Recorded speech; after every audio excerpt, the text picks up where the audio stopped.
the baby and things like that. So if you ask me, I don't think that we should really reckon that if you mean Sheikh Gumi, you're talking about the young one, the son, Dr. Ahmed, who has been going into Sambisa forest and meeting with kidnappers. I don't think that the Nigerian interest will be served well if we reckon him into the loop. I don't think it's a good idea. Why? Why not Gumi? I speak as a patriot, and I know that we're going through pains right now, growth pains that could be lethal.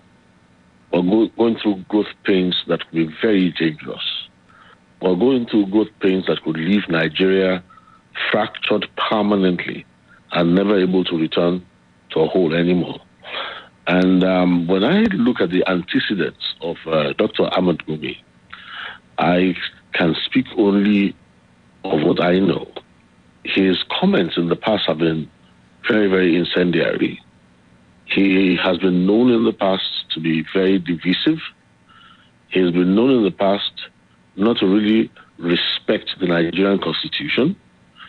So if you ask me, we need to be careful, because part of what is ailing Nigeria right now is something that is very opportunistic.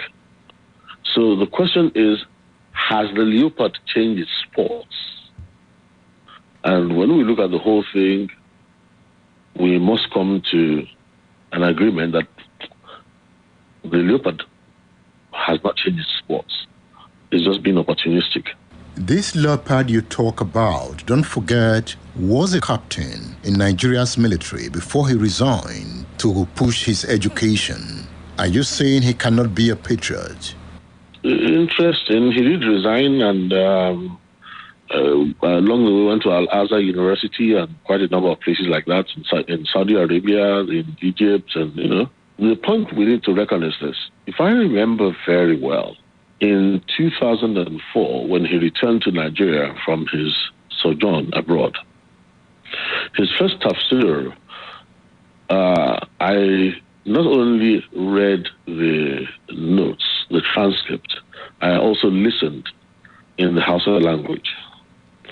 It was incendiary, it was divisive, it was explicit, and in no uncertain terms, delivered with much clarity, and it was an incitement to religious violence. I remember that I was working then, I think, with the current president. That was Bishop Akinola. And trust me, it was the media that saved us on that occasion, because when we had reported all around, from all intents and purposes, the momentum continued to gather in Kaduna, because this was the city of Kaduna. And I know full well, because we had experts who did the translation and all that, that if not for the intervention of the media who went to town, we consulted with them, and the media went to town to ensure that the violence would not erupt. There was a build-up, definitely, but it did not erupt because the media preempted the violent expression, which regularly takes lives. And in my reckoning, if you ask me, on a good day, easily we could have been talking about 600 people dead. Well, it didn't happen because the media helped us to step in and interviewed him and preempted the explosion. And that's why definitely, except there is some great miracle that has happened, and I don't think so, because if you listen to his comments in 2012, 2014, all along, he was of the opinion that we were just dealing with a strictly Islamic issue. He didn't want to see any Christian soldiers or any Christians in government or Christians in any form getting involved to broker peace, even though we are dealing with terrorists. What Nigeria is calling bandits, but frankly speaking, are terrorists. You have talked about his incendiary comment. Was it a call to violence? What exactly did he say? Look, in the propagation of terror, there are certain elements that are key and standard. part of this operandi is a radicalization process. The radicalization process includes the role of rogue clerics. Clerics who go into a mosque to whip up people's sentiments, to whip them up into frenzy. And you know how emotive religion can be. So if you whip people up in a frenzy, you can actually direct the crowd to do your bidding, so to speak. So that wouldn't have been the first example. I mean, not just in Nigeria, all over the world. This is like standard procedure. Trust me, it was a whipping up of sentiments towards violence. Now let's look at his recent statements with regard to banditry. After coming out of the forest, Gumi informed the world that the bandits are the first victims of cattle rustling. So because they lost their cattle to rustlers, they took up arms. How do you explain that? Honestly, I want to speak up on behalf of the Palm Wine Tappers Association of Nigeria. You know, palm wine tapping, the palm wine tappers have made serious complaints that they lost their business because of road construction, palm trees. The country did not provide, amenities for them to transport palm wine. They had to keep using bicycles. Bicycle repairers were disappearing. I mean, the government did not supply bicycle repairers to help the Palm Wine Tappers Association. And as a result of this, the Palm Wine Tappers decided to get themselves RPGs, that's rocket-propelled grenade launchers. The Palm Wine Tappers Association decided that they needed to have AK-47 Kalashnikovs, assault weapons. So you must agree with me that if I was representing the Palm Wine Tappers Association, my argument is that of Sheikh Ahmed Gumi, who managed to magically locate the people that the Nigerian army has been searching for years and could not locate. You must agree that my argument and his must be put on the same plane, on the same level. You just introduced another scene. Magically located bandits. Is it true that the states don't know them? I don't want us to speak based on conjecture. But the point is, we've had an escalating war against terrorism in Nigeria. And we've had the president make many calls, give assurances. So we can only presume that if the state really, really knew where this terrorist, then it would have been a very short war. But it has been protracted. So we want to, first of all, believe that the state does not know exactly, pinpoint where to locate them enough. We're not talking about intelligence of where they used to be or where their camp was, but want to believe that the state never had enough information to engage them in military warfare. If Gumi, out of everyone, finds the bandit, talks to them, and tells us to negotiate with them, is that not Gumi's influence? And that influence should be respected. Well, it should. More so when, if you remember very well, he called for complete amnesty.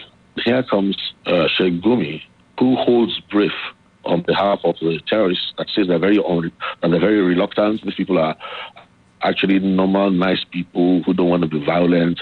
It was poverty. It was actually the Nigerian army that made them violent. It was the police, and then it was the victims. Well, Gumi says we should give them total amnesty and reabsorb all of them back into society all over Nigeria. Sounds like a good idea.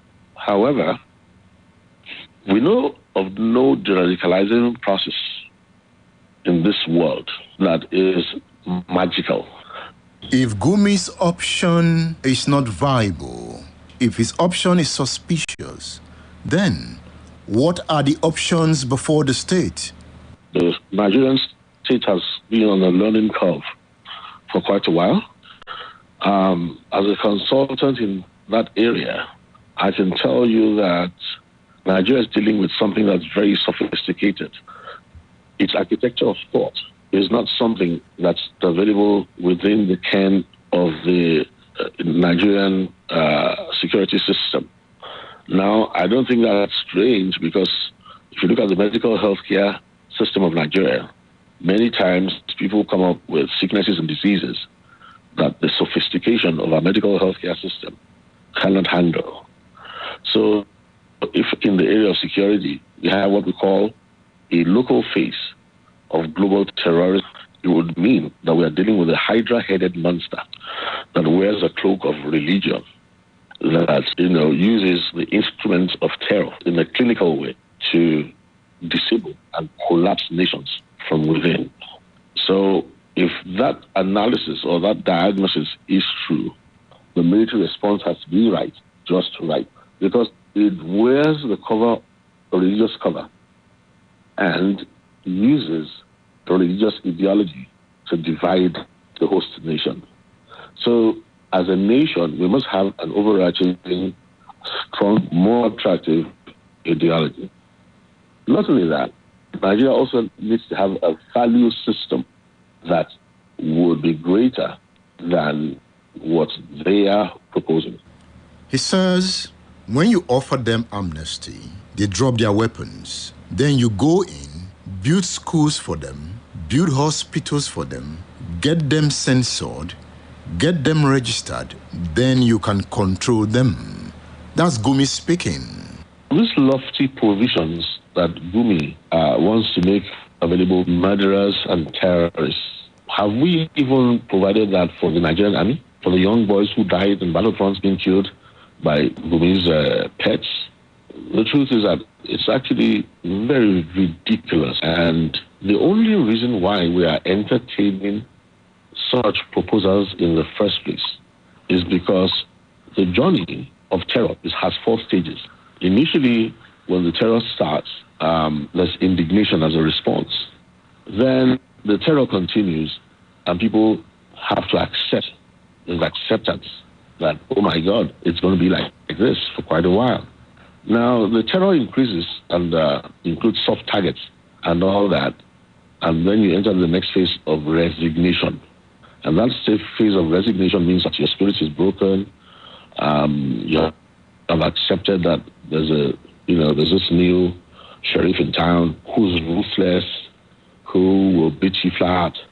And when he makes demands that normally you would have laughed to scorn, all of a sudden, because you're now traumatized, you're now terrorized, you actually begin to consider those demands. What Gumi has been doing is that he's capitalized on the fact that the nation Nigeria is now traumatized and terrorized. Gumi warns they are now trying to buy missiles, anti-aircraft missiles. This is already developing into a full-blown insurgency. Except we're foolish. We have no knowledge that we are dealing with a global menace. Global menace means global funding. Now, on a good day, you need to realize that terror has many fronts all over the world. And Nigeria is not the only country involved in battling terror. In most other places where there's a greater degree of sophistication of thought, you're going to find out that every country knows that to be ahead of the terrorists, you must be ahead in terms of their architecture of thought. You go after their funding. Now, let me nail what he's saying by telling that even Nigeria, as a nation, legitimately has been disqualified from certain levels of weaponry because of agitation against the army. So if Nigeria, as a legitimate country, cannot buy certain high-level weapon grades of attack helicopters and UAVs and things like that, tell me why you think it's some so-called isolated boys in a forest that will magically come up with anti-tank missiles, except that there's a sophisticated machinery behind them that Gumi is well aware of but has not yet mentioned. The program is State Affairs. I'm discussing with Laddie Thompson, the chairperson of Nonviolence for African Development Initiative. He's a security expert and strategic thinker. State Affairs with Edmund Obilo is live. Splash FM 105.5. OneXBet, huge wins from high odds all the way with the fastest payout. Take more of our winning advantages from your deserving bets on all sports. Because with OneXBet, everyone can win. What about you? Visit our website on onexbet.ng. Use promo code BETNG and get up to 200% bonus on your first deposit. Yes, 200% bonus on your first deposit. OneXBet. Bet for every taste. Ó yá gbogbo èèyàn, màmá, bàbá, ẹni tó tóbi, ẹni tẹ́rẹ́ tàbí rùmùrùmù, ṣé ìṣẹ́pọ̀ mẹ́fà ní kùtìẹ́ tàbí ẹyọkọ̀ bọ̀rọ̀ gidi, gbogbo yín la pè. Mọ nǹkan tọ́wọ́ rẹ̀ bá bà, kájọ ṣeré ìdárayá. Ẹ dúró náà, ẹ jẹ́ kí sáré sẹ́ẹ̀tì díẹ̀ mu náà. Ẹ jẹ́ lọ, gbogbo èèyàn la pèsè eré ìdárayá pẹ̀lú ohun tó lè fọ́kàn àtàrà lókun nínú ìdíje 3 Crowns Make Fitness Challenge. Amárata kébé ọlọ́gbọ̀n ọjọ́ forúkọsílẹ̀ lónìí ní www.femininelounge.com/competition. 3 Crowns Milk. Healthy moms, happy families. Mọ ohun tó ń ṣẹlẹ̀ ní àyíká rẹ nípasẹ̀ ìròyìn BBC ní Yorùbá. Nítorí kí o tó lè tayọ, o ní láti mọ̀ ọ́n. Ní ìmísí pẹ̀lú àwọn oríṣiríṣi ìròyìn láti ibi àti káàkiri àgbáyé. Nígbà tí o bá ní ìmọ̀ nípa ohun tó ń lọ ní àgbáyé, o lè ṣe ohunkóhun. Mọ ohun tó ń ṣẹlẹ̀ ní àyíká rẹ. Wá BBC News Yorùbá kàn. Babes, good morning. How are you doing? Good morning, Ojere. See, now I'm just tired, my friend. I'm thinking of how we get to the market to buy food stuff and provision again. See, it's a big problem for me. Are you really serious? Let me tell you Food Locker. A place where you can get all your food stuff and groceries affordably and without stress. In fact, you can sit at home, in your office, anywhere and order everything you need at www.foodlocker.com.ng and they will deliver right at your doorstep. They have yams, gari, meat, crayfish, oil, provisions, even pap kogi. Let me switch your belly safe. Their prices are so affordable and very comparable with market prices. You will even get farm fresh vegetables, chicken and fruits, and they also have continental products. Please, stop giving yourself problems. Just go to www.foodlocker.com.ng and shop or visit their store at Food Locker Building along Dupe Eleyele Road, Magazine Road, Jericho, Ibadan. You can also download the Food Locker mobile app from Google Play Store. This is good news. Thank you very much, my friend. You are a lifesaver. www.foodlocker.com.ng is the answer. For more details, call 0903-178-7037. Food Locker. All your food stuff and groceries in one place.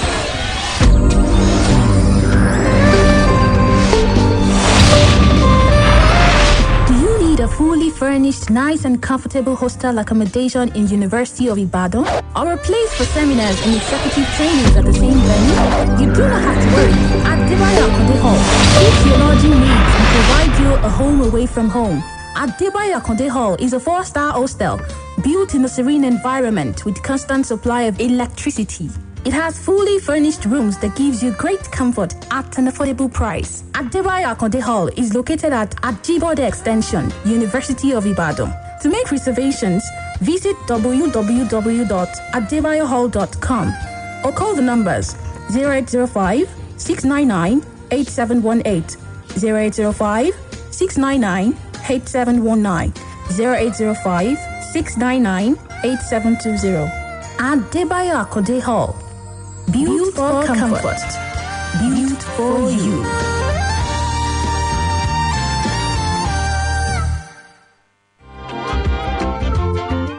Hey, is your body Yo-Yo Bitters compliant? What does that mean, you wonder?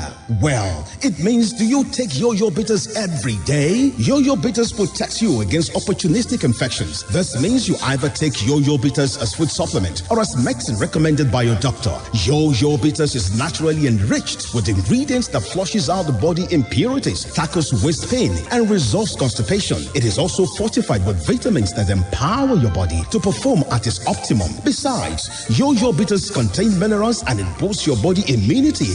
That's why Yo-Yo Bitters is such a great companion to have around the home, office, and everywhere. Available in liquid, gel, and tablets. Get yours today from the nearest pharmacy or medicine store. Yo-Yo Bitters, but clean inside out.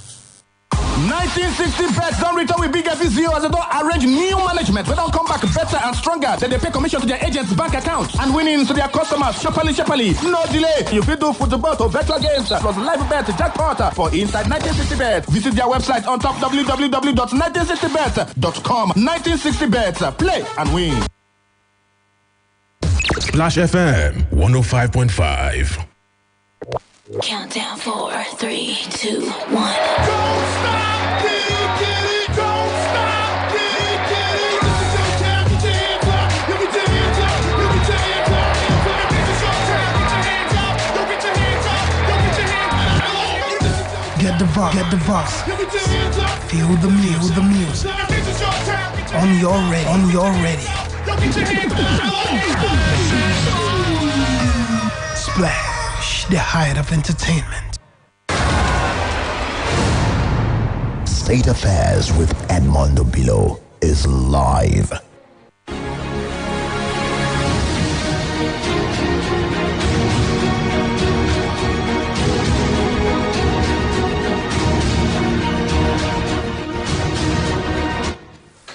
All right, let's take some calls. 08091551055.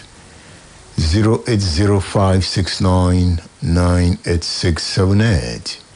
You can call 0706949300. Those are the numbers to call.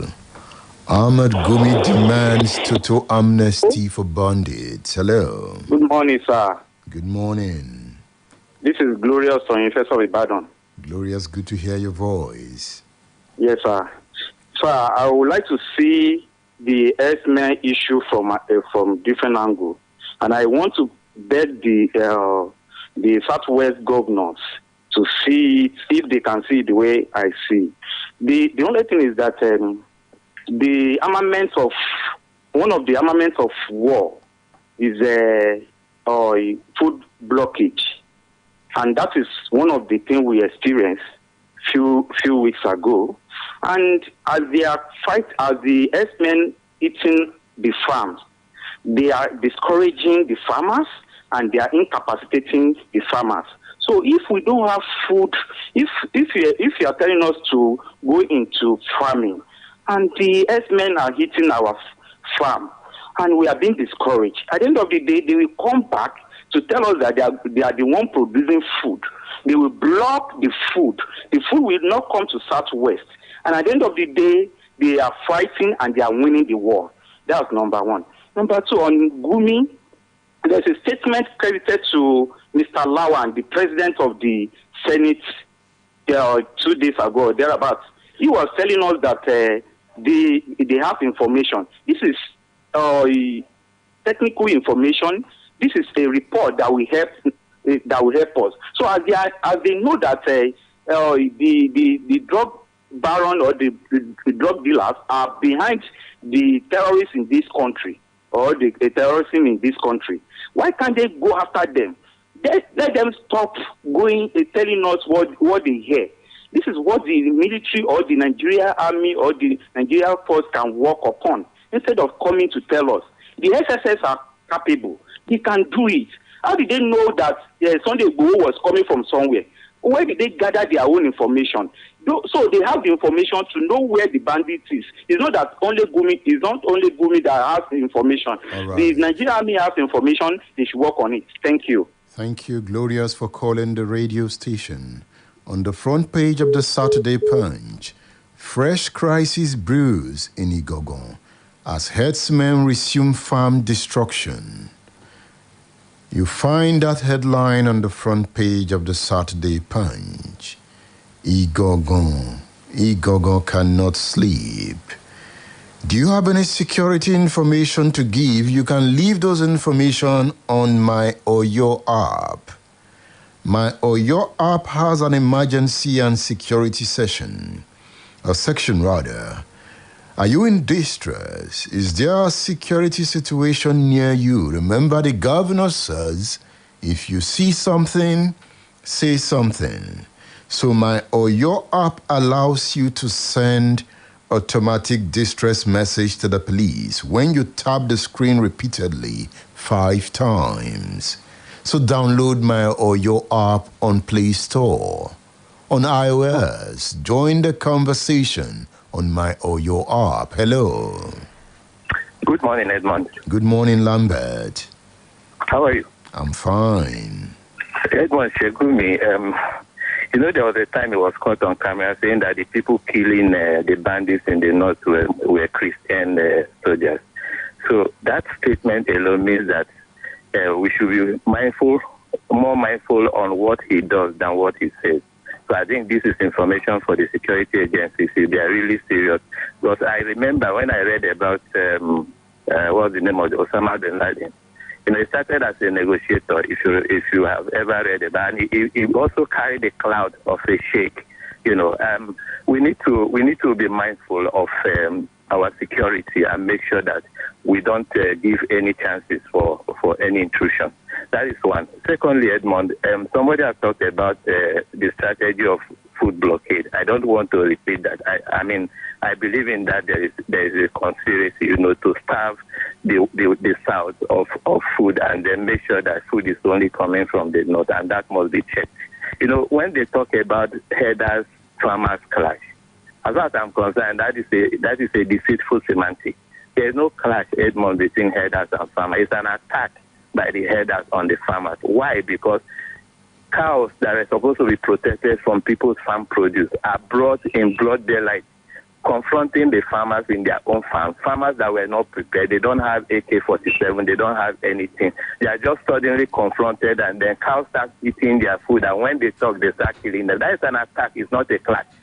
Finally, I want to also say that the shoot aside order of people carrying AK-47 should be meted on the bandits first, because every other person that is defending him or herself against the bandits is only fighting for self-defense. So let them make sure that the bandits and the terrorists are first disarmed. Then after that, I believe that the law-abiding citizens who have unwillingly acquired AK-47 just to protect themselves, who willingly come out to surrender. But if they do it the other way around, it will go my rank. Thank you.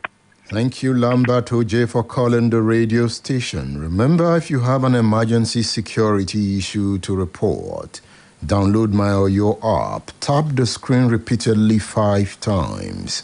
The app sends your location and the picture of where you are to security agencies in real time. This is your time. Remember, you can contact ministries, departments, and agencies from my or your app. The app automatically generates an average response time for each MDA based on the time taken to respond to inquiries. This is a way of making MDAs more effective. My or your app is that bridge between you and governance. Remember, it is when you engage leadership that leadership wakes up to its responsibilities. The likelihood that man is selfish is very high. That is why you organize man with the law. And when the law is effective, in that case you now say society is stable. We live in a country where the government does not have the capacity to implement the law. There is an open grazing law in Oyo State, 2019, but there's no capacity to implement the law. When the state lacks the capacity to implement the law, it sets the stage for chaos. Chaos is anarchy. Hey, are you there? The radio man is here. Say hello to the radio station. Good morning. Hello, good morning, Edmund. Barry Sajiruka. This is Olejo from Ibadan, sir. Oh, good. Concerning Gumi's statement, he said, to me, I think that man needs to answer. He has questions to answer. Because to me, as a cleric, for you to win souls, you need to convince them and let them restitute. I believe he needs to talk to them about restitution. Not coming around to tell the government to give them amnesty. I think he's coming from a very suspective angle for him to have made such a statement. Because to me, I believe somebody that carry AK-47 along the line and are killing, they are not. You cannot tell us they are doing it they are doing it peacefully. It's killing. Thank you. Thank you for calling the radio station. It's killing. It's sad. is painful. Yes. Can we make it work? Can it ever work? What is time about? And what is nation building about? Have you left a message for the radio man on Facebook? Have you left a message for me on Instagram? Have you seen my pictures on LinkedIn? Have you tweeted at me on Twitter? Hey, the radio man is here. Are you there? Say hello to the radio station. Gumi wants total amnesty. Good morning. Hello, good morning. Good morning. Hello. I can hear you. Good morning. Good morning, Uncle Eddie. Yes, this is John calling from Mokola. John is here. Yes, sir. About Sheikh Gumi, I really think it's our time.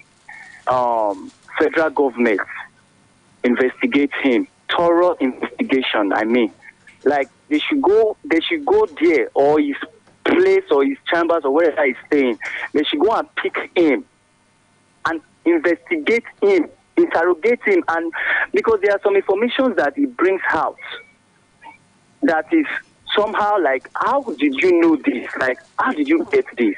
How can you go to the bandit place with cameras and everything, and you are saying you are not related to them? It's not possible. Can two work together unless they agree? Are you saying as a journalist I cannot find my way into the camps of the bandit? Is that a point you're making?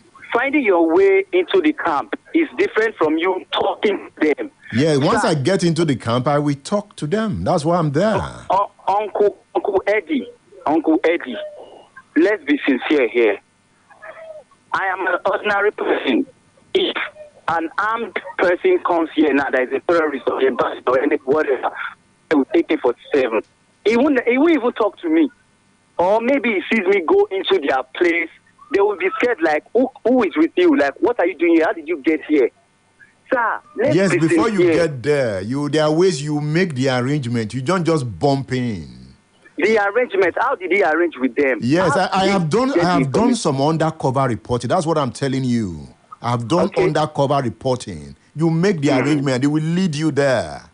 Okay. Yes, it's not impossible. That's the point I'm making. If I want to see Osama bin Laden, journalists went to interview him where he was hiding. Okay. Good. Okay. All right, sir. So I just, like, that's your Gumi, he should not be left out. They should just try and investigate him more. That's what I want to say. Thank you. He suspects Gumi. Check him. And I heard somebody talk about food blockade. We'll talk about the blockade on this edition of State Affairs. Now, you remember that there was a 2021 World Radio Day. World Radio Day 2021. What is it about radio? Does radio excite? What attracted me to radio? After graduating from the Department of Electrical and Electronics Engineering, what made me go for radio? Hey, it was deliberate. It's a strategy. Watch out. You've not seen the end of the radio, man. It's about the power of radio and the power of the mind. Can you hear my voice? Does it echo in your ears? Can you picture me? I can see you. Can you see me? I can see you from here. You are listening to me. That's the power of radio. It's the power of the mind. So what happens? Freelance and Independent Broadcasters Association of Nigeria, FIBAN, Oyo State, celebrated the 2021 World Radio Day. Why did they celebrate? Can you tell me? The lines are open. What does radio mean to you? What's the power of radio? How does radio affect you? Hello, good morning. Hey, it's about the power of radio. How does it affect you? Good morning. Yeah, good morning.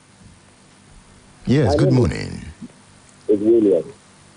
He's calling from a lobby area. I want to ask this question. What exactly is the name of the sickness that ails us as a nation and as a people? Now, our insecurity issue, we call it banditry, we call it insurgency, we call it terrorism, we call it federal issue. What exactly is the name of this insecurity that we are having in Nigeria? Now, what exactly is the definition of the one we are saving? If we do not know the name of the sickness we are fighting against, how then do we think we can effectively confront it? Of course, what we are doing right now is we are playing with fire. And somehow the leadership that should be turned in their approach to it, they are afraid playing as if, if you don't understand their responsibility. If we continue like someone will go in the wind, eventually we are going to be consumed. That is why a man like Bumi could display all what we see, and somehow he has not been invited. Because this fight has gone beyond something we all decide. It's almost as if he is now slider. That's what it is. Some could be arrested for saying something, and some could be allowed to go free for saying what. So I don't understand what we are doing, but we are playing. Have a nice day, God bless you. But Goodluck Jonathan, as deputy governor, went into the creek to negotiate with Niger Delta militants. When Obasanjo threatened fire, Jonathan moved into the creek as deputy governor. Alamessian was not in town. Sometimes we sound as if these bandits are extraordinary human beings. Tomorrow, when I pick up a gun and move into a bush, I become a bandit. Does that take away the Edmund Obilo? I want to go to Zamfara forest and see the bandit. Perhaps they will understand me better than Buhari. What do you think? Take me to the bandit and let me bring the story on radio. Shunwa Wodele, it's good to have you on State Affairs. Thank you, Mr. Radio. I celebrate you always, my brother. How is Fiban? We are fine. We are fine. On the 18th of February, Fiban celebrated the 2021 World Radio Day. To the glory of God, because we must use all the medium to celebrate ourselves. If people around you are not ready to celebrate you, command for respect to celebrate yourself. So how did it go? To the glory of God, the history and something behind the radio, as you said, is more than speaking on air. The establishment of radio started in the year 1933. And I can say vividly that the first radio station in Nigeria commenced in the year 1939. And look at the government parastatals radio stations and also the private radio station in Nigeria. So also in this Southwest, we can deem it fit to say this Splash FM is one of the history of World Radio Day. And thank God for the UNESCO, the UN organization, that deem it fit to open our mind to what it entails to know all over the world. So also I will sincerely thank God for your life, the ethics of the job, your mission and the vision that give you what you are today. The World Radio Day is a special day every year, February 13. We should deem it fit, all the broadcasters in the house should note that the date, February 13. That is a special day for us to celebrate ourselves. The children have the Children's Day, May Day, Workers' Day, blah, blah day, one association day, one union day, whatever. But all the broadcasters should take note of it, courtesy of UNESCO, that every February 13 should be honored to celebrate ourselves. And on that day, Fiban honored some broadcasters. Tell me about it. To the glory of God, we deem it fit to look at the content, look at the drive, look at the integrity, look at the station, look at the brain behind the success of our job. We are content providers, but some people have a privilege to have a vision to invest. So we should look all those areas to pick. When we pick, we send it to the UNESCO team with their programs that they will be able to know, not a matter of sentiment.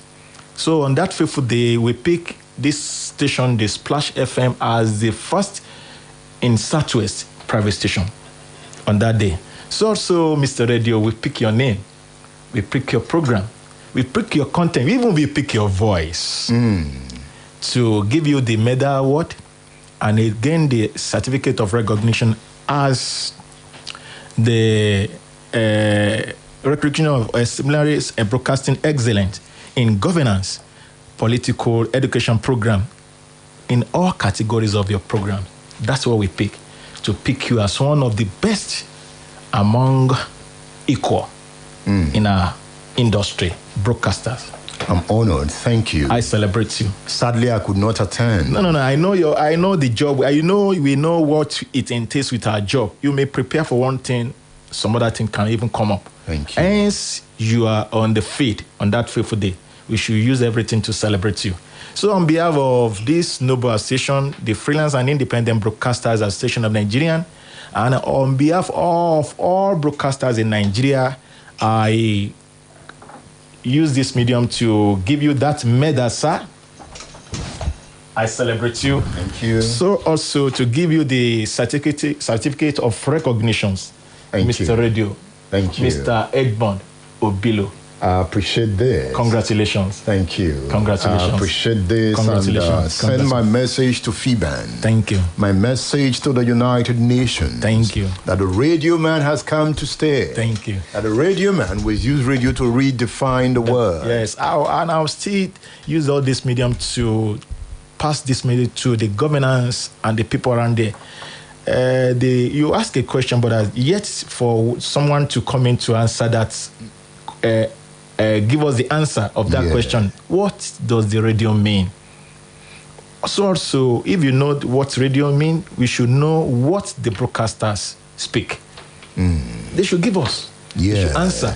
It's not that we just come on air and we just come on air passing the information. We are the content providers, and we disseminate information. We are the gap between the governance and the people outside there. Let's see if somebody wants to talk about radio. Good morning. We are the gap. Hello.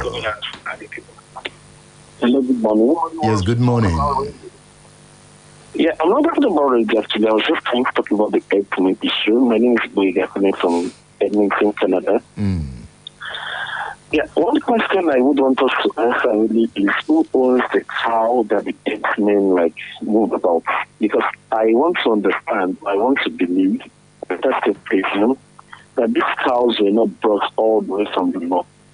In most cases, the cows are owned by southerners, and so if our people would not tell those they hire to help them raise their cow, or help them raise their cows, that they should not go into these farms, and we shouldn't just be blaming the herdsmen only. We should blame ourselves as well. Because if our people own the cows. Hello. Hey, are you there? All right, Bosun is gone. What happened? Okay, Bosun says network. From Canada. From Canada. Good. Okay, we'll take this last call before we round up this session. Hello, good morning. Hello, good morning. Yes. Good morning. My name is... All right, we just had to let you go. Turn down the volume of your radio set. Good morning. Good morning, Edmund. Lambert. Yes, Edmund, radio influences the course of a nation.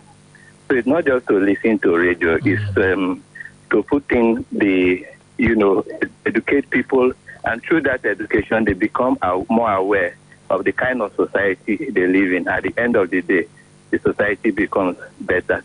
And I'm talking about undiluted radio, because we have seen some radio stations that have been compromised. So I'm very happy that you received this award this morning. I couldn't have expected anything less. So this is a recognition by your professional members of the work you are doing. So keep it up. Thank you. Thank you, Lambert. Mr. Shinwa Wodele, before we go, what can radio do to keep the people rich? The people are too poor. Let's thank God for everything. I can deem it to say that what the Bible says about life and gift, it said our gift will make a way for us. it's just for us to learn from the mistake of the past, so it will be a profit for the future. So also we should use all the medium to use knowledge to establish our gift. If we can key into that within, our eyes will be opened to something, several things that can make us rich. So Seun Awodele is saying knowledge is power. Yeah. He is the chairman, Freelance and Independent Broadcasters Association of Nigeria, FIBAN, or your state. Mr. Awodele, thank you for featuring on State Affairs. I celebrate you also. I appreciate you for giving us this privilege to feature on your program. And so I will use this medium again, because on the 24th, 25th, 26th of this month again, I will still invite you for the first leadership summit of all broadcasters in Nigeria. Our State chapter of FIBAN will host that program. I'll still invite you. Congratulations in advance. I celebrate you. Thank you, my brother. Mr. Radio. Thank you. Thank you. Yeah. Edmund Obilo is here. Let's go back to Ijayi Farm Settlement. Headsman on rampage.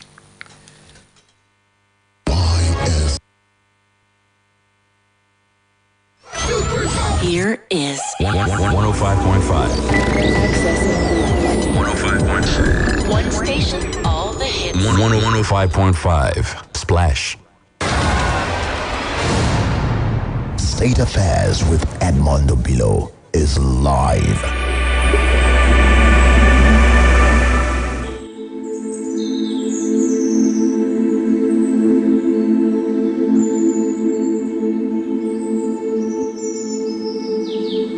As farmers struggle to produce, herdsmen and their cows destroy the farms.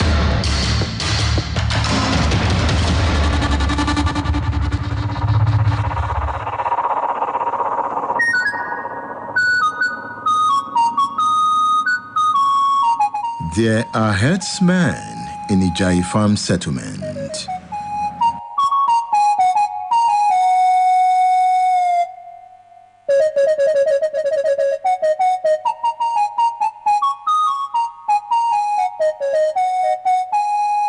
Wọ́n dá wa láàmú o. Wọ́n dá wa láàmú, wọ́n ń jẹyan gan sàn-án. Tá a bá ṣe èké báyìí mọ́ ọyọ̀ bílá láti ariwo ó di a. Kò sẹ́ni tó lè mú o. Àbòròdó ń jẹyan gan mi lọ́sẹ̀ tó lọ.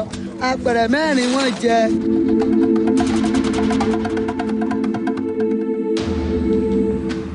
As you drive into the settlement, you are welcomed by its rustiness.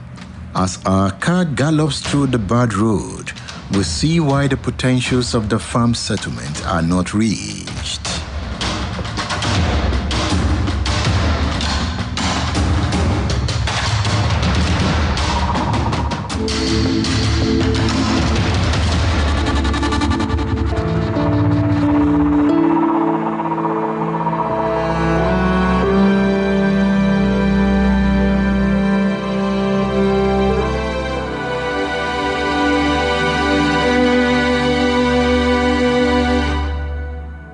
The potentials of the settlement are severely limited by poor infrastructure, crude agricultural methods, and invasion by herdsmen.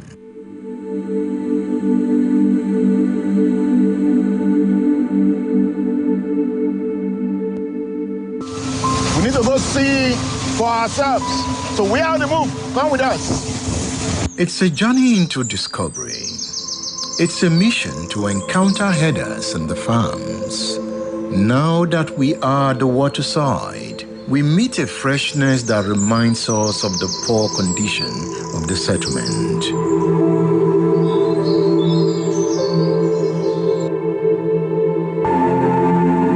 There's a lot of challenges. Even in 2018, we experienced bad experience here. The Bororo people, they killed one of our labor at this place. They killed one of your workers here? Yeah, yes, and we informed the government at that time. Never responded anything to us. Even some of them will still leave this place just now because they are too much here. They are too plenty. Even if you are looking, you will see them. See now. They are the one we are talking about. Can you see them for far away for that place? So they have houses inside this bush? They don't have house. They just came through the night and live here by the dawn of the day. They come with their cattle. With their cattle. And they eat your crop. Yes. Even before we left this place yesterday, it's around 8 o'clock. There are plenty. So until we scatter them away before we leave here. How do you scatter? Do you talk to them? We talk to them. We leave my farm. Leave our farm. And what would they say? They can go. By the time we told them, they leave. But at some time when they told them like that, they will not leave. They will still came in the midnight to destroy the farm. After they saw that all the farmer was away from the farm, they will still came back and destroy the farm. Even if we can have chance to go there, we have a cassava farm. They have destroyed about 5 acres out of 35 acres that were there. So destroy everything there. It was there now. They destroy about 5 acres out of 35 acres that we get for that place. They don't respond. Even when you told them that they are destroy your farm, they will tend to fight with you. Even if you are not money yourself, they can kill you. They hold weapons? They hold weapons. Even like sometimes. Like gun or cutlass? They sold gun to one of our labor, but that labor was already left here as a matter of time. The boy they killed in 2018, they killed him with cutlass. They won't cut his head, but the cutlass managed to cut the head into two. So the picture of that thing is in my house.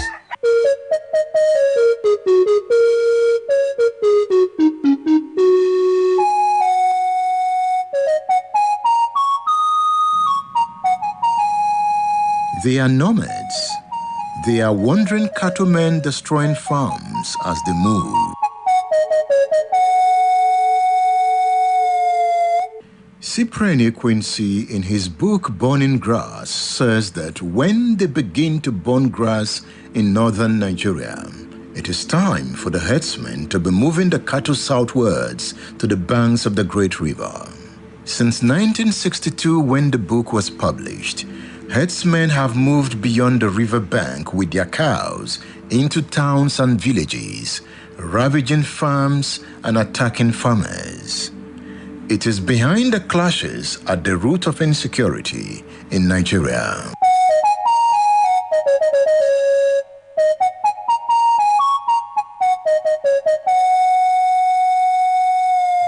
Ìyún ni Fúlàní, wọn ò jẹ́ gbádùn ládùúgbò rárá. So tí a bá sì ti ṣòfin báyìí wọ́n tú ká ní àti ẹ̀mọ́ solúsọ̀ láti ṣe sí mọ́ tó ti sú wa. So àwa wà ń bẹ ìjọba wọ́n dákun kí wọ́n ràn wá lọ́wọ́. Wọ́n kódà wọ́n ń dára lóru ni tí wọ́n ó jẹ oko wa láìsí ní rí wọn mú. Ìjọba ló lè bá wọn sọ̀rọ̀ kí wọ́n gbọ́. Kí lágbára àgbẹ̀ ká? Agbára àgbẹ̀ oníkànfẹ́ tó bá fẹ́ fẹ̀mí ara ẹ̀ wéwu lókun.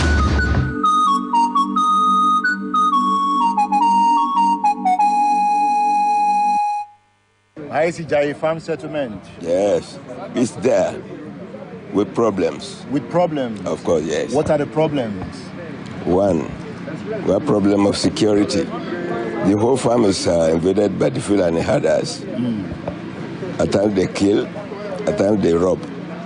There was an occasion that they came to this camp, poisoning the well that people here, stay here, they poisoned the water. We reported at the police station at that time. What I experienced from Fulani is that I affect my yam, about a lorry load of yam. I put them down, hoping that the second day I will go and take vehicle to collect for sale. So I went back to Ibadan. I finished harvesting maybe around 5 o'clock p.m. at Kumbi area. So I went. But when I got home, I got phone call that there is a meeting for my farmers at Ijayi, at Moniya, the second day. I couldn't come in the morning to collect the yam. I waited for the meeting. It was during the meeting, somebody just phoned me from the farm that, Mama, we got to your farm, the Fulanis they brought their cows and they have finished all your farm, all the yam you have collected. I said, how come? Now tell me about Fulani cattle. It has been a hell of a situation. Now this is the harvesting period. 80% of the farmers here are having the same problem. The maize are destroyed. The Fulani harvested maize. You say harvest? When you come and eat up the maize, what did you do? You harvested. You are giving your cow the farm produce to eat. And perhaps you will be lucky to have seen them in your movement around here. You must have been able to see some cows. That is to what extent? Our people does not sleep again. Every night we are prowling the farm. Every night? Every night. If you sleep, you can't meet anything on your farm. So they come at night to They come at night to affect, to destroy, and before morning, they are gone. We've made some arrests. We went to police stations. There had never been good result. There have never been any good result. Yeah, we have passion for it, though it's somehow difficult and challenging, especially with the issue of X-men around the farm, eating our crops. But we keep pushing on because we have passion for farming. That's what we are sitting at. We just have the passion for the work. Have you experienced herdsmen on your farm? Yes. At least 2 seasons ago, what we planted, the cattle, they head up everything. We brought it to the meetings there. But unfortunately, just as they will not completely indemnify you.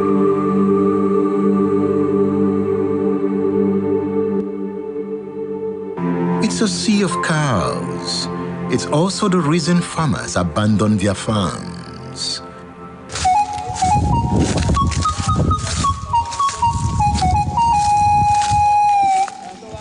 The damage is huge, yet we cozied up with the herders to save tomorrow, as today is endangered.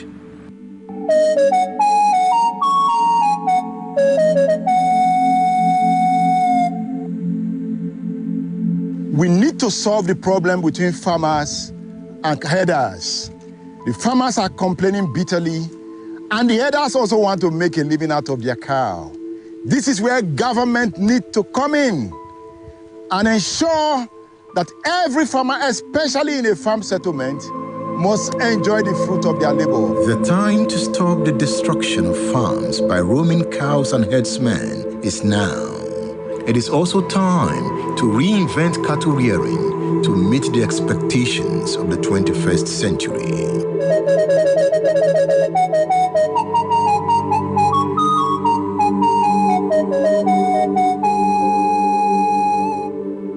How are you? Smile to the camera.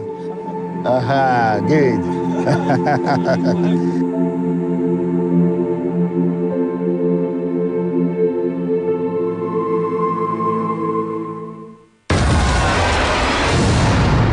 State Affairs with Edmund Obilo is live.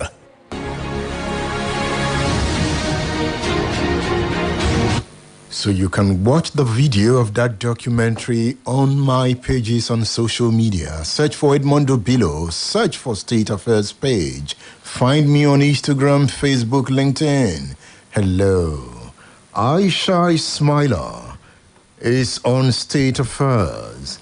She is the president, Matan Arewa, Southwest Nigeria. Haji Aisha Ismaila, it's good to have you on State Affairs. Nice meeting you. Good morning, Obilo. Good morning. How are you? I'm fine. You listen to that documentary? Of course, yes. What do you have to say? I have a lot to say, but there is no time. First of all, I would like to congratulate you on your certificate given to you by our FIBAN. Yes. Thank you. I don't know. I have a lot to say. You know, when I open my mouth, I say, this one say, you've talked about me first. The other one say, no, you should talk about me first.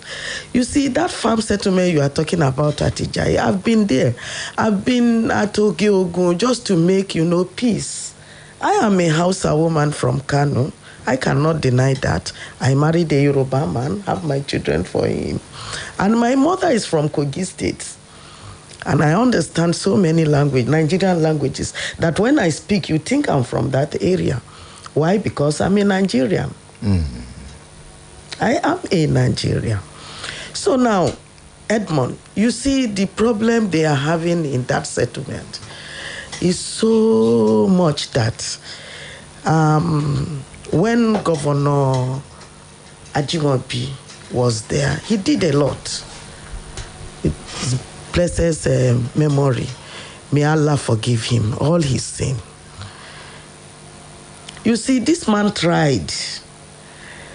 We used to have meeting on that, not only on that settlement, but I think that settlement, has problems than other settlements. And Fulani herdsmen problem is one of the major problems. The major problem. That's just the problem.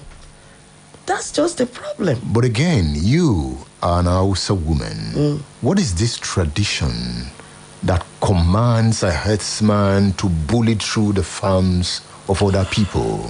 No, Edmund. In those days, there was nothing like this. It is not the fault of the headmen.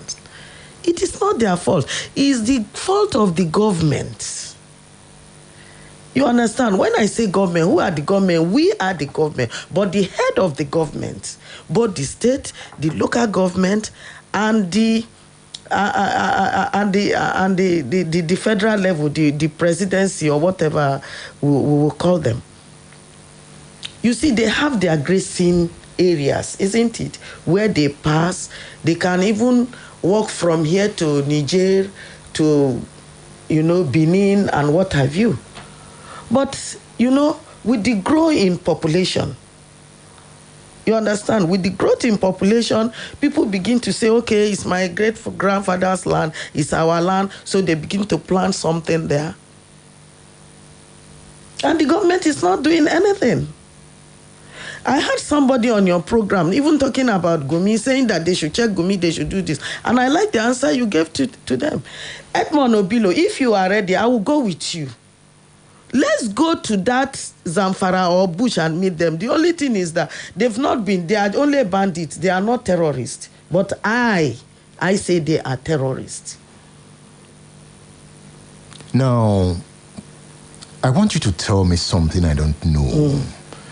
You are conversant with the West African sub-region. Yes. Because sometimes I met some of these herdsmen. Some of them can speak English.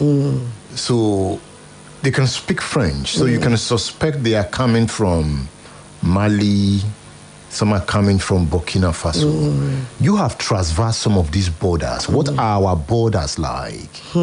Our borders, in the first place, for security, cancel it out. Very, very porous. The borders are very, very porous. You talk about the police. You are not even looking, and we are saying they are immigrants. They are not Nigerians. They are not Nigerians. They are not Nigerians. But you are not looking at who is at that border that the non-Nigerians are coming in. Can you describe a typical border for me? Yes, I can. You see, like I told you, in 2006, I wanted to go to Mecca for the Hajj, to perform Hajj. But unfortunately, we paid everything, my ticket, everything was with me. But I don't, today they will tell you your flight is lifting tomorrow. Tomorrow will come, they will tell you next tomorrow. Next tomorrow will come, and it's just 14 days or 12 days then to Arafat. I now decided that, after all, I was a businesswoman. These are the roads I know very well. Let me go. So I started the journey. When I get my aircraft to have taken off from Kano, I transported myself from here to Kano. And on getting to Kano now, they keep on, postponing. So I decided to go by road. And from Kano to Jeddah is 10 days. Okay. Yes. From Kano to Jeddah is 10 days. And now we are having 14 days. I just feel, okay, let me start the journey. When I go, then I started the journey. When you move from Kano to Maiduguri, you get to Maiduguri, you go to where we call Gamborun Iyala.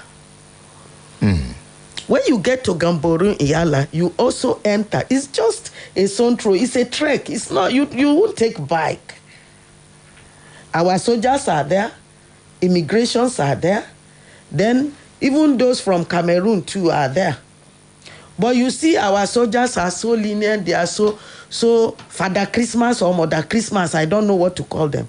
But those people, before you go into Gambori, they call it Gamboli Fataku. That is in Nigeria. It's a border town. It's a border town between Nigeria and Cameroon. And the Nigerian part is called Gomboru Iyala. And immediately, it's just a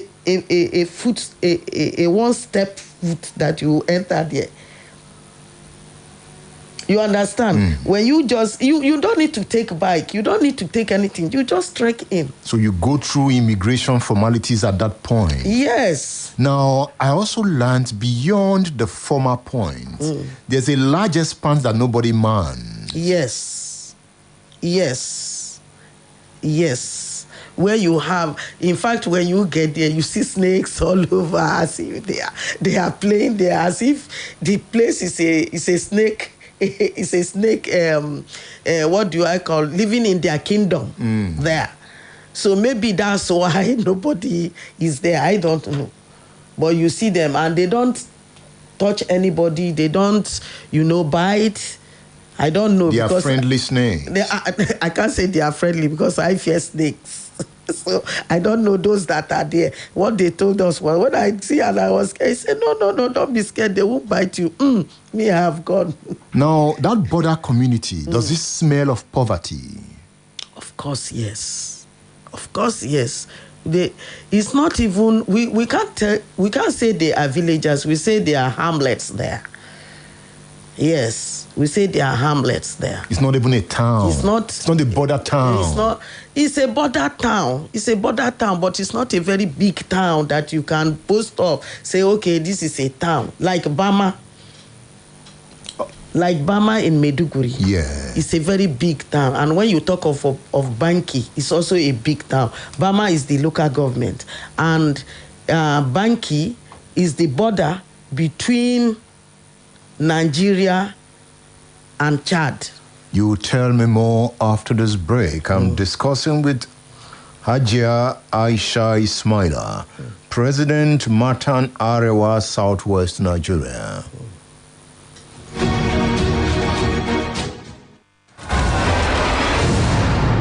State Affairs with Edmund Obilo is live.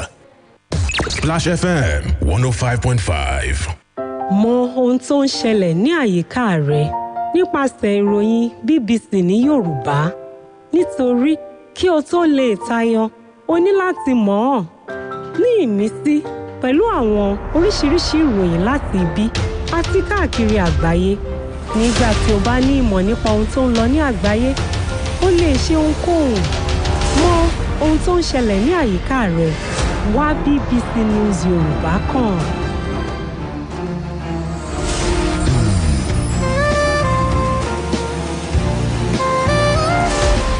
A fully furnished, nice and comfortable hostel accommodation in University of Ibadan, or a place for seminars and executive trainings at the same venue? You do not have to worry.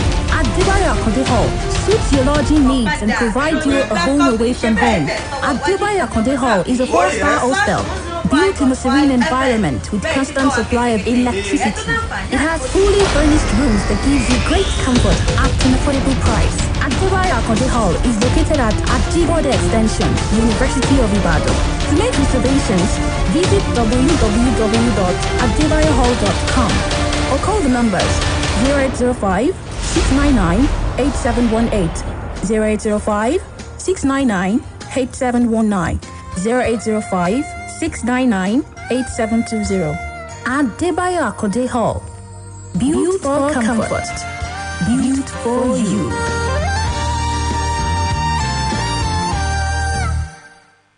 1960 bets don't return with big FCO as they don't arrange new management. They don't come back better and stronger. Then they pay commission to their agents' bank accounts and winnings to their customers. Sharply. No delay. You can do football or virtual games plus live bet jackpot for inside 1960 bets. Visit their website on top www.1960bets.com. 1960 bets. Play and win.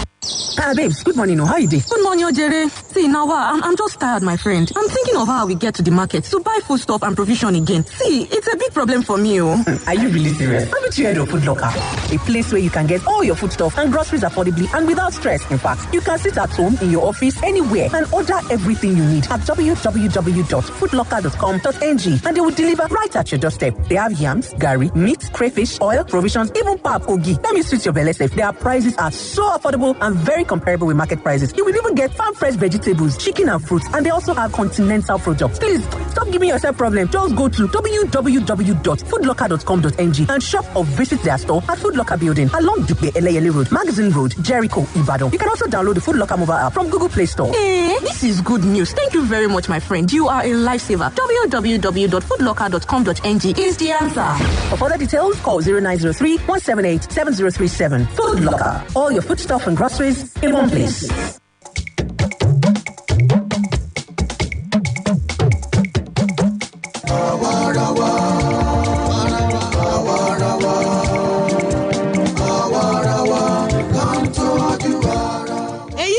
Àwarawa eré aládùn orí rédíò tí àjọ Search for Common Ground ṣe àgbékalẹ̀ rẹ̀ pẹ̀lú ìrànwọ́ owó láti ọwọ́ àjọ European Union. Bí ẹ kò bá ra àwọn ohun èlò oúnjẹ yẹn máa kó àwọn ọmọ mi máa sì padà sílùú ńlá.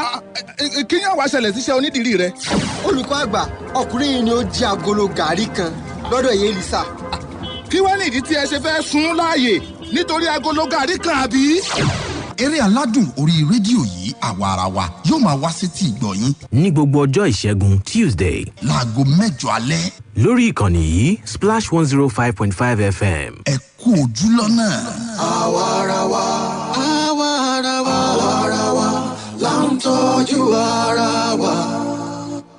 Looking for a school to enroll your child in? Christ Ambassadors International College is a co-educational day and boarding secondary school with a mandate to raise outstanding leaders who will influence their world positively. Our entrance examination is on Saturday, 13th March 2021 at the school premises, Oluyole Estate, Ibadan. Time 8 a.m. For more information, visit our website, christambassadorscollege.com, or contact us on 0704 519 6127.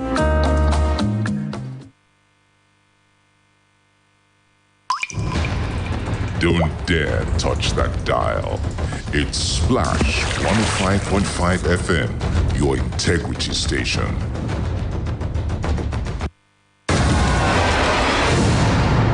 State Affairs with Edmund Obilo is live.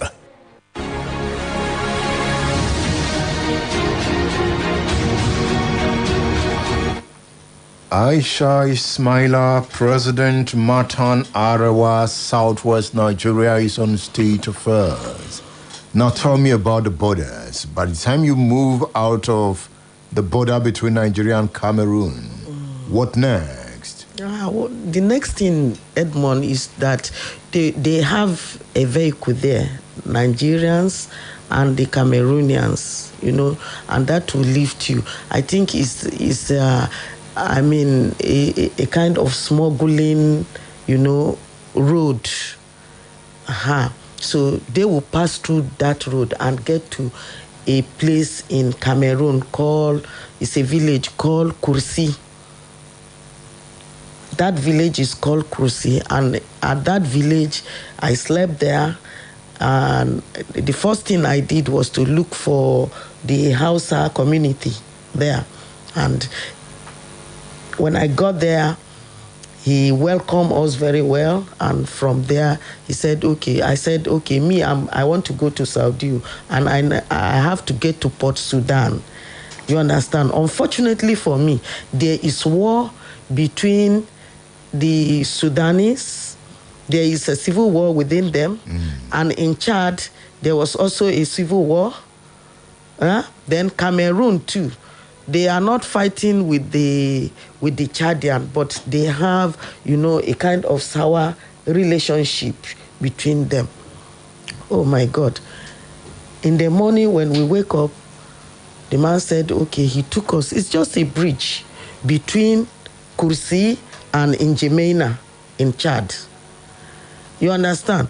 So when we get there, we took Okada through the bridge, just like our River Niger bridge in Onitsha.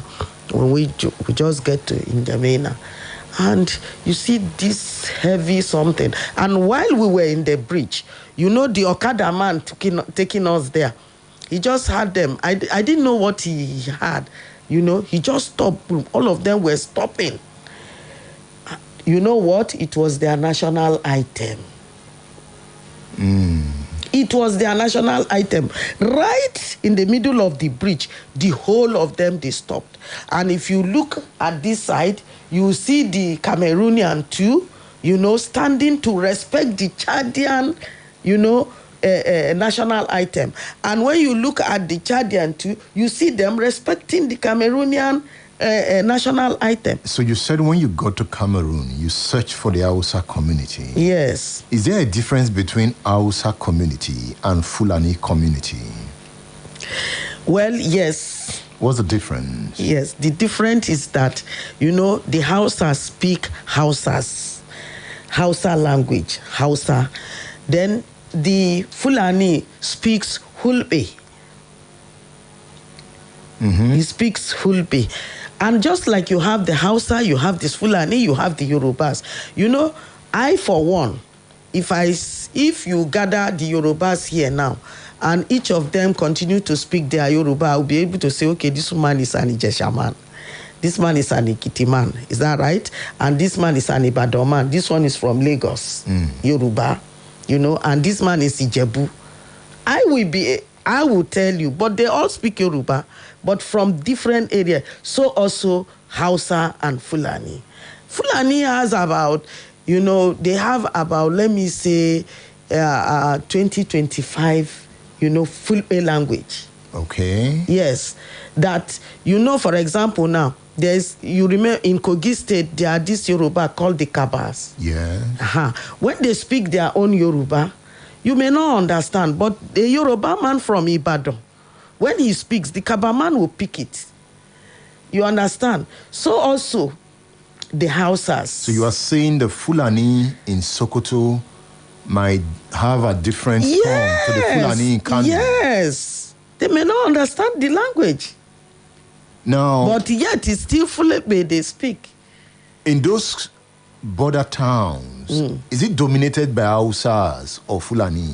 Dominated by Fulanis. By Fulani. Fulanis are more in number than any other person you think of. There is nowhere you go in the African country that you will not see a Fulani man. How do they see themselves? What's their philosophy? What does a Fulani man think about a Fulani man in Nigeria? What does he think about a Fulani man in Niger? He didn't think of anything. All he knows is that they are both Fulanis. That's all. That's all. The Nigeria child does not matter. It does not matter to anybody. So Fulani is an African thing. Yes. They don't believe in the border. No. They don't believe. So how does the Hausa cope with the Fulani? Yes. That question is a very good question. We cope with them because we have similar cultures with them. And they understood the way they will understand Hausa immediately. You, a Hausa man, cannot understand fully. Do they see themselves as superior to the Hausa? No. But they govern the Hausa states. It's not that they govern the Hausa states. You see, a Hausa man has a character. And I personally, I do. What's that character? I don't care attitude.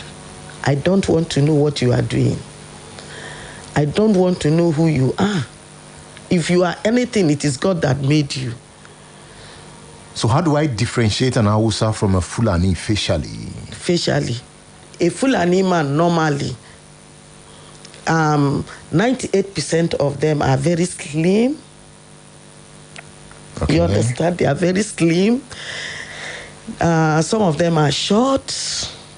Some of them are tall. And they have beauty points. They are very light in complexion. And they have long hairs. But Ganduje is not light. It's light. Ganduje is light. Maybe because he's old. Okay. Yes. Maybe because he's an aged man. So, and you know, as he is, though he's a governor, but there are a lot of challenges he's facing. Now, in these West African states, so what we see is free movement. Yes. Through the borders. Through the borders. Our borders, let me be very, very frank with you, and whoever is hearing, let him hear and let them take correction. I said you descend on the police. Police are very important to us. Police are doing well. Nobody is looking at this immigration, whereby you give them 20 naira, 5 naira then, and they will allow people to bring in things to kill us. You understand? What we are talking is different, but we must not talk about restructuring or rebranding when we are talking of such things. Yes, Nigeria say rebranding, you want to restructure. Even in the North, we agree that there should be restructuring, that you should restructure. But do you restructure with this our behavior? You should rebrand the people. Let us rebrand ourselves. Some go to the government house now. Some people are 60 years, sir. They are supposed to retire and give the younger ones chance. But they will tell you they are 40-something and they will start putting that in their heads. You have my file, we work in the same office, you took my file and hide it somewhere. Oga will be looking for it until I bribe you before you bring it out. Nigerians tell a lot of lies, even though the police taught us how to tell lies. Now, in the Southwest, there's been this hiccup, Igogon. The Seriki was sacked. There was the Shasha mayhem. What is the feelings in Hausa and Fulani quarters at the moment? Did they feel threatened? We didn't. We are not. And that is why I told you it's anything that come, Allah Maria Alani. We are not touched in any way. You kill somebody, that's how God wants him to die. So it doesn't disturb you, the violence? We are equal to tax. But how do you feel that this violence has taken this ethnic dimension? You see, hey, Edmund, there are a lot of things to say. If there is anything we hated in the North, honestly, it's this tribalistic issue. When you see a Northerner, deal with him. Whatever brings you together, mine is to come here and I know I was coming for an interview, you question me and answer you. When we finish, that's all. Don't tell me you want to befriend me. That's another issue entirely, isn't it? So, if you are dealing with a Hausa man or a Fulani man, whatever brings you together, do it together. Don't bring any other thing. Religion, you want to preach the gospel to him. He didn't know anything gospel because all his brain is telling him is that he's holding the Quran. But what about when he's terrorizing the next man? When he's terrorizing the next man. Yeah. If he's terrorizing the next man, you take him to court. And the police does nothing. You heard those farmers in Ijai. You arrest the Fulani herdsman. He comes back again. And it seems nothing can happen. Something is happening. Can't we stop this kind of nomadic cattle rearing? Oh, Edmund Obilo, this is Nigeria for you. Did you remember there was a time when they were talking about colony? Did you remember in this country? Did you remember it? If we have colony, they're saying, no, we don't want colony. When we have colony, they will take our lands from us, they will do. But they forgot that their children are out there with no job. They can't, look, what is colony? Even the press, I try to talk on radio and television to tell the people the meaning of colony. When things are coming up like this, the press supposed to suppress it, but we add more to it. You go to many radio stations. You know, I listen to so many radio stations. Many radio stations are nothing to write home about than to say, I want daran. You understand? When you say this to the minds of the people, definitely, they will begin to see those set of people as bad people. I'm not saying there are no terrorists or no bad people, no bandits in Fulani. Just as they are disturbing you people here, so also they are doing in the North. So As you are having this problem here, so we are having that problem in the north. Nobody is free with this Fulani. Why is this Fulani giving everybody problem? Because of their cow. Then and let's tie their cows down. Wait, not even tying their cow. I'm sorry. Maybe the way I am, I am a mother. I am a woman. You see, why do we need to kill? Why do we need to say, because these cow too are very important. Remember, from cow we get our blue band or butter, we get our cheese there, we got our milk there. You understand? Now, what do we do? If you have a colony, let's, for example, the studio here is a colony of the animals. You will now not allow the Fulanis to be using their hands, to bring out the milk again. There will be a machine. This is a civilized world now. Then the Fulani man who is a cattle rearer should set up a ranch. He should set up a ranch. Yes. Is he educated to know that he should set it? That's why government will come in and give the support. Yes. And what do you want the government to force? The government will announce it. Okay, we want a colony. We want a Ruga. Ruga, they just change it to Ruga. What is Ruga? Ruga is just a hamlet.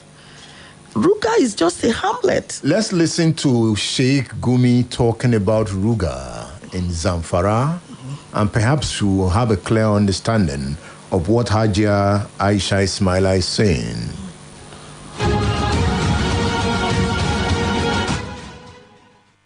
So I thank the government of Dr.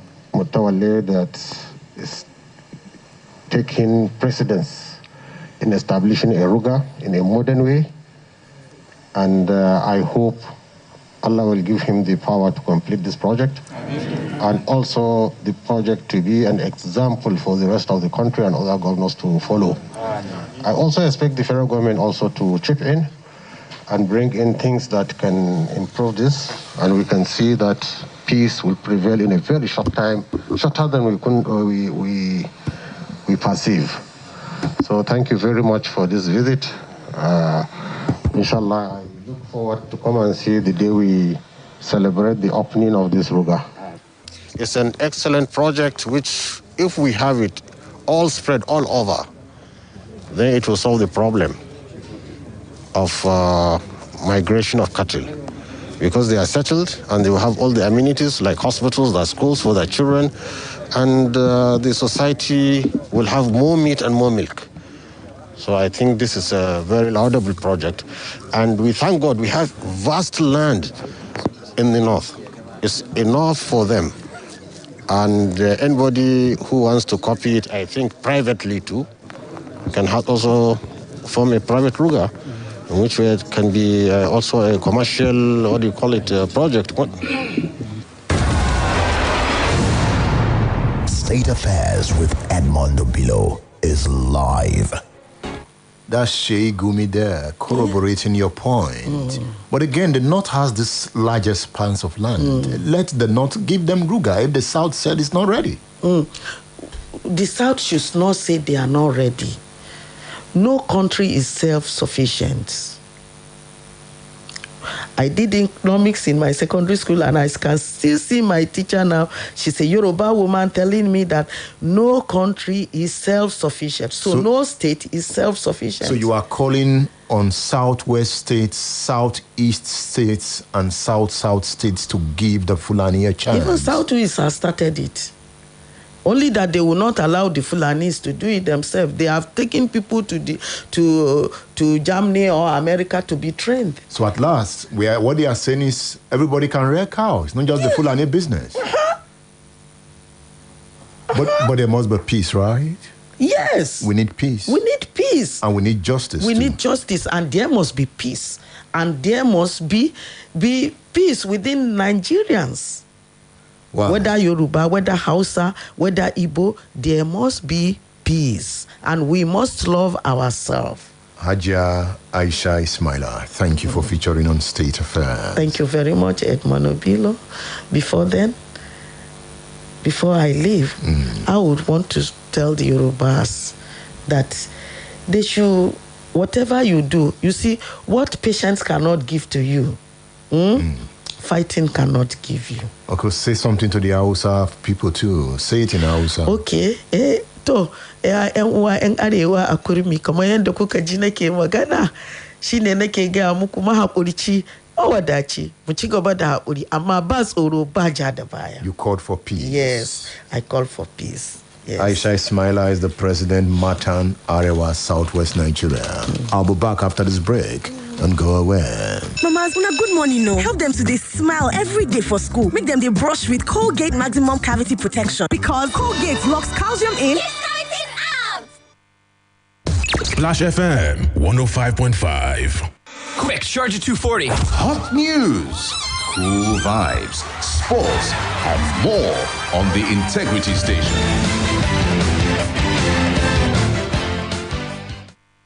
It's Priyanka and Rob. This BBC Minute starts in Iraq. Pope Francis has held talks with the leader of the country's Shia Muslims, the first ever such meeting of its kind. Grand Ayatollah Ali al-Sistani is a highly influential figure in the Middle East. The talks were thought to focus on Iraq's dwindling Christian minority, who've frequently been targeted by armed Shia groups. Speaking of religious leaders, the Dalai Lama has received his COVID-19 vaccine on camera. He urged people to be courageous and get their jabs. In Afghanistan, officials have organised a protest march to mark the 20th anniversary of the destruction of the Buddhist statues at Bamiyan. They were blown up by the Taliban. Coming to America too, trending in Nigeria. The Hollywood movie features a cameo by Afrobeat star Davido, and his fans can't contain their pride. One tweet. History made. And would you like to own the very first tweet? Well, Twitter co-founder Jack Dorsey is selling his "just setting up my Twitter" post with bidding passing $250,000. I think I'll pass. $829 minute. Quick, Charger 240. Hot news, cool vibes, sports, and more on the Integrity Station.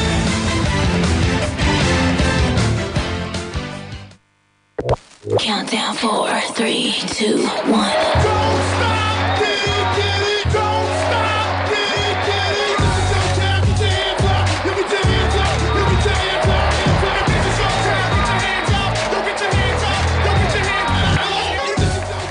Get the bus. Feel the music. On your radio. Splash, the height of entertainment. State Affairs with Edmund Obilo is live.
and them a murderers, murder style. Oh, Jaja see, them a come, and them a kill us, kill them dread. Oh, Jaja see, them a come, and them a build us sucker. I see them a come, with their promises. Jaja see them come, and them a come, with their promises.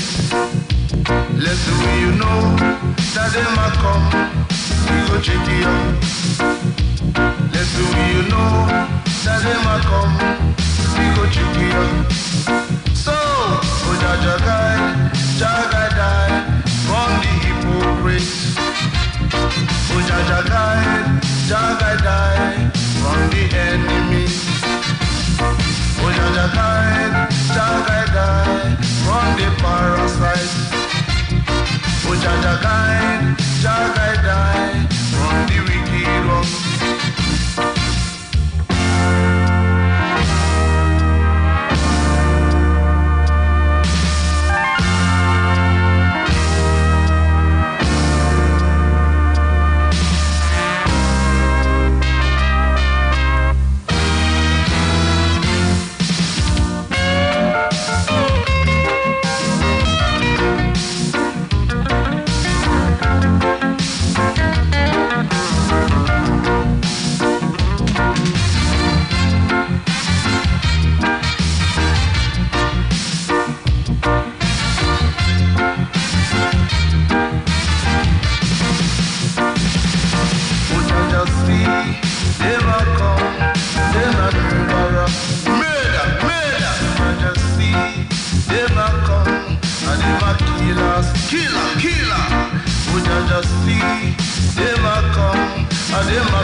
Splash FM 105.5.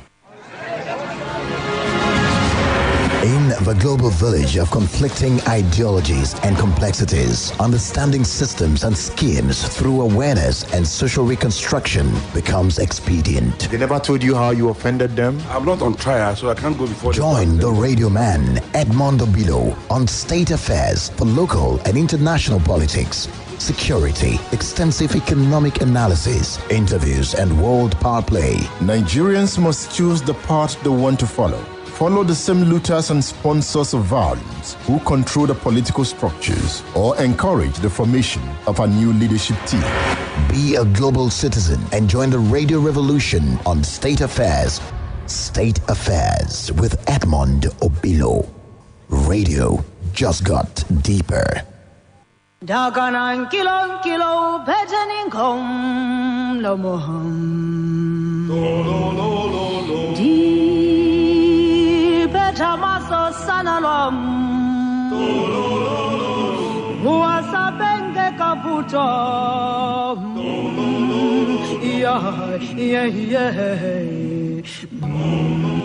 State Affairs. State Affairs with Edmund Obilo.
All right, it's time to talk about food security. But before that, let me make this point. I'm a student of self-determination. And what do I mean by that? It means my examination of ethnic nations. And this study throws light on ethnic loyalty as a means of acquiring and consolidating political power. In this case, the rising expectation to reconstruct the Nigerian state confirms the fissures that caused the Civil War. Now, the expectation of an Oodua state tests the unity of Nigeria. It shows the atmosphere of despair and mistrust among the ethnic groups. Now, let me make this point. A Nigeria in the interest of the Yoruba emerges from the promotion of a pan-Yoruba consciousness that recognizes the cultural values of Yoruba people. It is about mass mobilization for the development of Yoruba land. It is a tragedy, or a strategy rather. It is a strategy to achieve the goals of the Egbe Omo Oduduwa. I'm talking about the descendants of the children of Oduduwa. When the Egbe Omo Oduduwa was formed, mass mobilization for the development of Yoruba land was launched. Members of the group later formed the leadership of the action group, with Obafemi Awolowo as its arrowhead. It is a strategy hinged on common consciousness and mobilizing the obas, chiefs, elites, and masses towards a Yoruba nation for development. Developing and coordinating of educational cultural programs and the propagation of Yoruba history are fundamental to realizing the waiting development of the Yoruba nation. I realize that sons and daughters of Yoruba land don't even know the history of their fathers. I realize that this generation do not understand the power of history and the power of the mind. If a Yoruba nation can come out to say that another tribe limits its development, I then say that Yoruba civilization has not attained the height of dominance that it's able to influence backward civilizations. Note this point. Developing and coordinating of educational cultural programs and the propagation of Yoruba history are fundamental to realizing the waiting development of the Yoruba nation. The development of the Yoruba nation was stagnated by the failure of leadership. When Awolowo and co launched it, it was clear they knew the direction they were headed. I look forward to a Yoruba nation finer than Dubai. Until we attain such development, we are joking about leadership.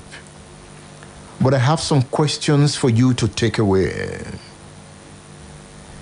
Is Oodua state the end of poverty and squalor? Will Oodua state give rise to the pre-colonial conflict among Yoruba city-states? Is a Nigeria with wider and befitting accommodation of Yoruba consciousness not advantageous? Is the growth of Yoruba consciousness a threat to the birth of a new Nigeria? What about a pan-Nigerian consciousness? Does it exist?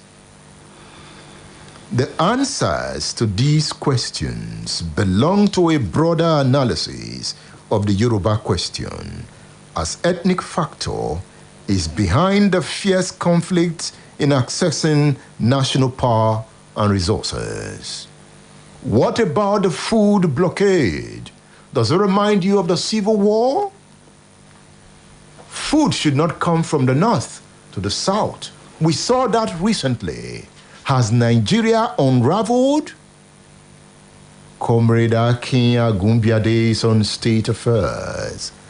He is a farmer. Good to have you on State Affairs. Thank you very much, Mr. Edmund. Akin Agumbiade is the Chief Coordinator of ECOWAS Human Rights Farmers.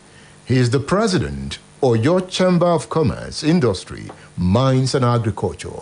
Blockade. Was that strange? Thank you very much.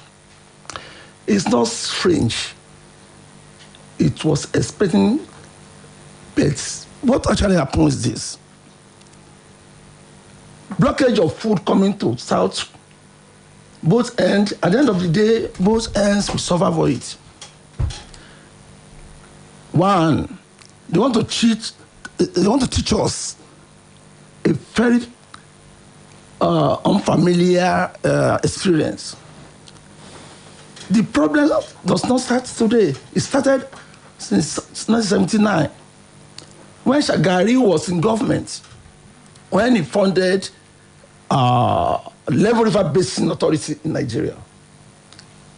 Then he found the 11 river basins and just created 2 river basins in the whole south. That 2 river basins in the south, that's Oweno, Bendel, Old Bendel, Oweno, and Ogunsun River Basin. They are not working well up to tomorrow. What about the river basins in the north? Are they working? They are working 100%. That's why, that is the main reason they have upper hand. It's not because of their soil. Because you cannot imagine northern states, northern farmer feeding southern farmer. But at the moment, who is feeding who? Let me tell you one thing. You cannot say they are feeding us. Because we are weather. We can feed ourselves. Because by their phantom sensor, they say that they are more than us. Every southern people, I'm talking of south, southeast, southwest, and other people like that, they pick themselves up and sit down to think way forward. Because now, everybody are returning to farm. But federal government is not supporting us, and they are not supporting the people in the north. I have on State Affairs the Chief Marketing Officer of Farm Connect. I'm talking about Aziz Oluwole. It's good to have you on State Affairs. Thank you, Edmund. I'm happy to be here this morning. Did you see the blockade coming? I saw it over 3 years.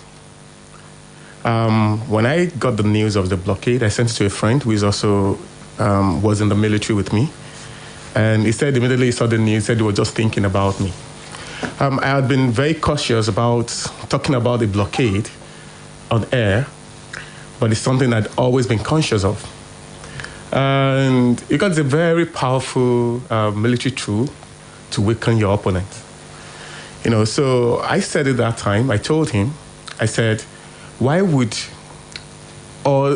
we all want to go into office work, become pilot, become this and that, and forget about feeding ourselves?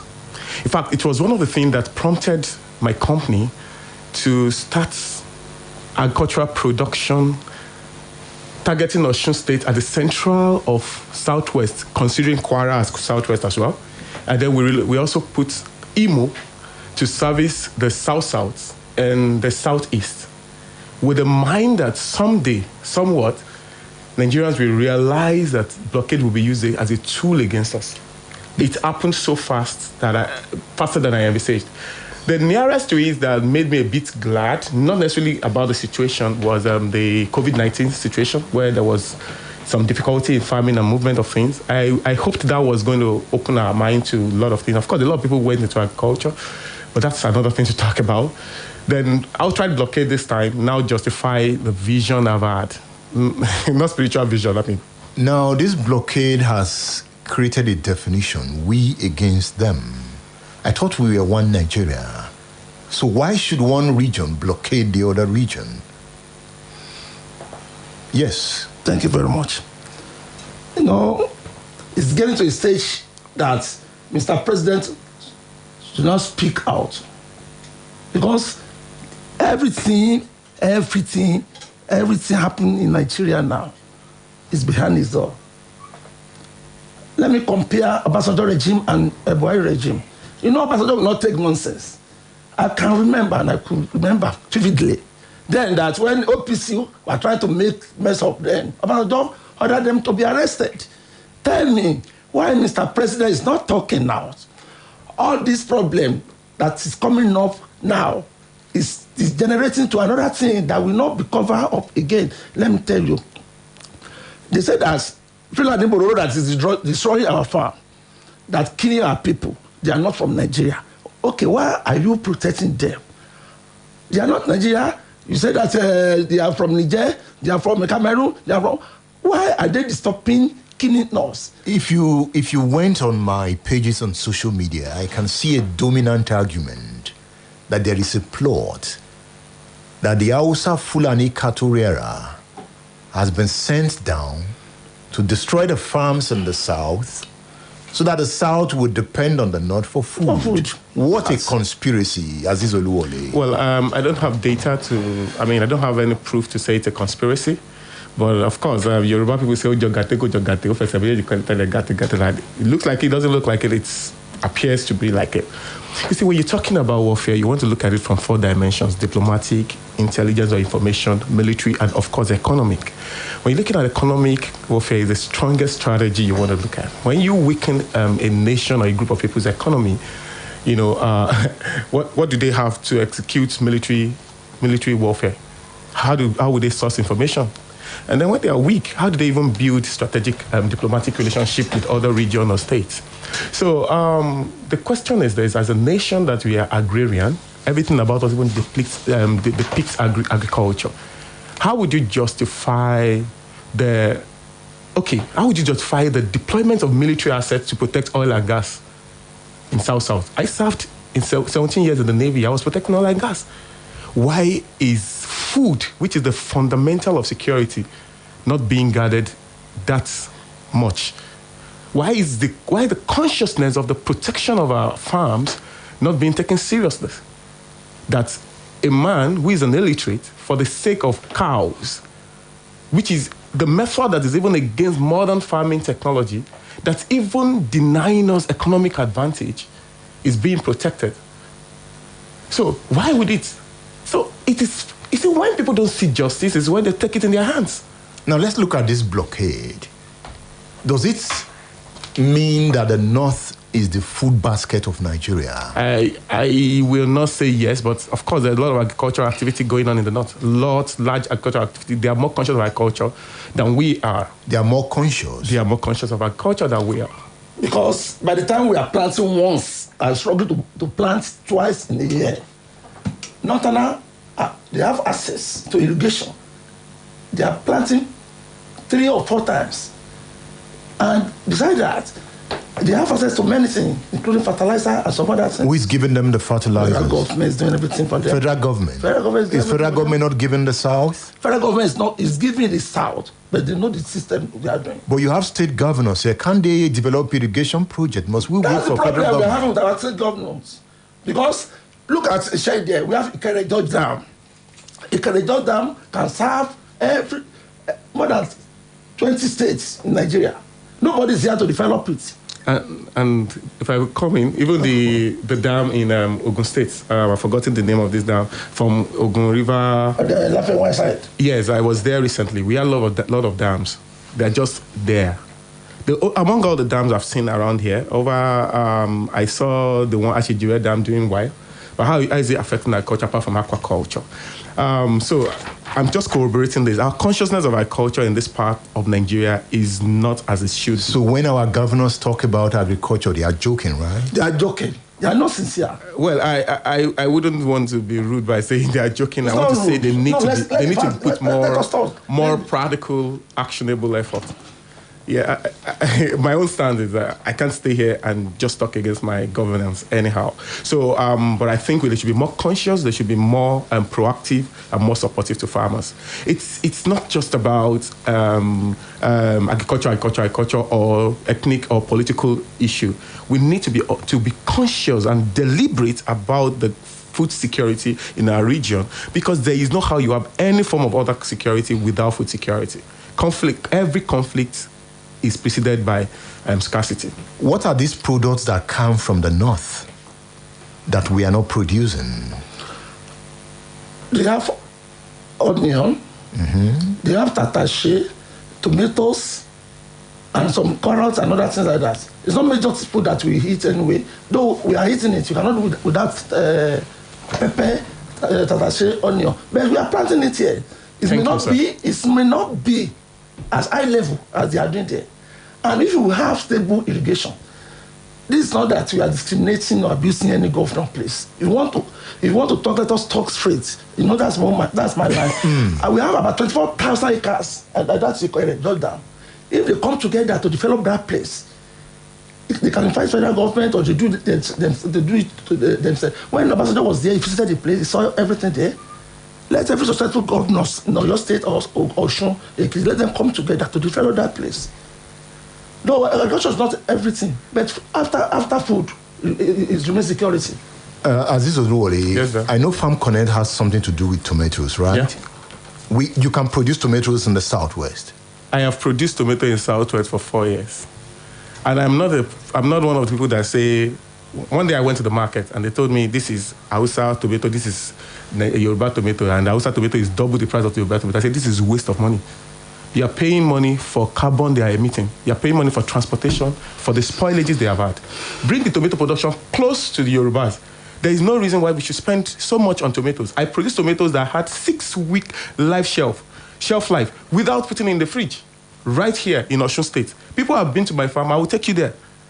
So we can produce tomato here. We can produce pepper here. We can produce everything, even soybean. I was in Igbeti. I saw the soybean farm doing very well.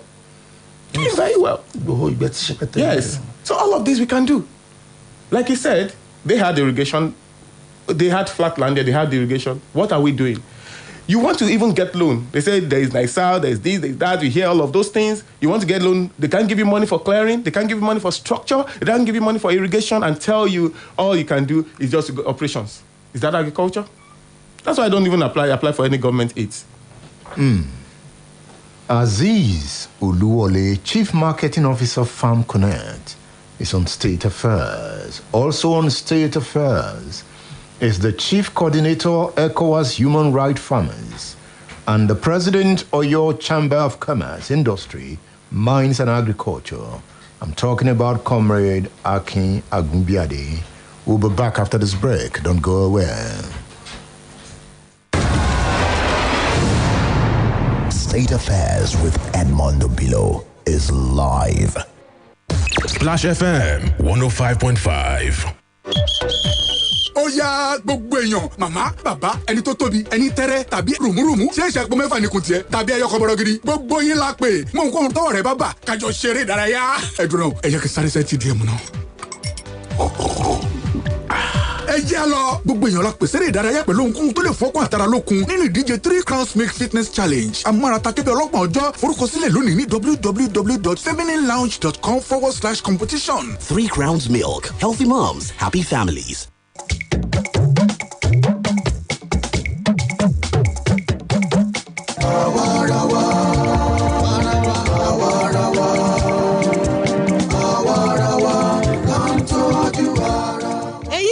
Àwarawa eré aládùn orí rédíò tí àjọ Search for Common Ground ṣe àgbékalẹ̀ rẹ̀ pẹ̀lú ìrànwọ́ owó láti ọwọ́ àjọ European Union. Bí ẹ kò bá ra àwọn ohun èlò oúnjẹ yẹn, máa kó àwọn ọmọ mi máa sì padà sílùú ńlá. Kí ni ó wá ṣẹlẹ̀ síṣẹ́ onídìrí rẹ? Olùkọ́ àgbà, ọkùnrin yìí ni ó jí agolo gàrí kan lọ́dọ̀ ìyá Elisa. Kí wá nìdí tí ẹ ṣe fẹ́ sun láàyè nítorí agolo gàrí kan àbí? eré aládùn orí rédíò yìí àwarawa yóò máa wá sétí ìgbọ́ yín. ní gbogbo ọjọ́ ìṣẹ́gun Tuesday. láago 8 alẹ́. lórí ìkànnì yìí Splash 105.5 FM. ẹ kú ojú lọ́nà. àwarawa là ń tọ́jú ara wa. Mọ ohun tó ń ṣẹlẹ̀ ní àyíká rẹ nípasẹ̀ ìròyìn BBC ní Yorùbá. Nítorí kí o tó lè tayọ, o ní láti mọ̀ ọ́n. Ní ìmísí pẹ̀lú àwọn oríṣiríṣi ìròyìn láti ibí àti káàkiri àgbáyé. Nígbà tí o bá ní ìmọ̀ nípa ohun tó ń lọ ní àgbáyé, o lè ṣe ohunkóhun. Mọ ohun tó ń ṣẹlẹ̀ ní àyíká rẹ. Wá BBC News Yorùbá kàn. Need to see the best performance? Thank you. In person? With almost 100,000 Instagram followers and over 100,000 followers on Twitter. Wow! And more than 250,000 followers on Facebook. Our followers are our greatest assets. Join our social media family for breaking news, daily information, and giveaways. On Instagram and Twitter at Splash FM 1055. On Facebook at www.facebook.com/Splash FM 105.5.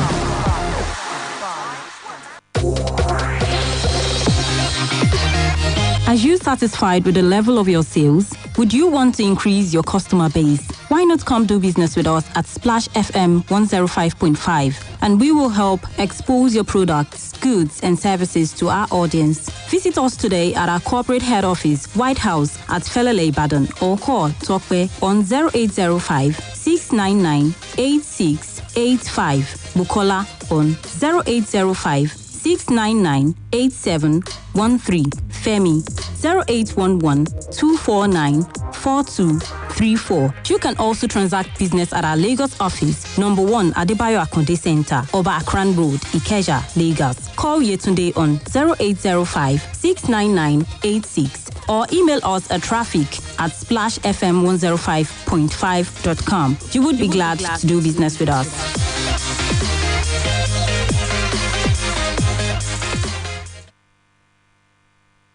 Splash FM 105.5. Daganan kilo bejanin kom lo moham. Di betamaso sanalom. Muasa benge kaputo.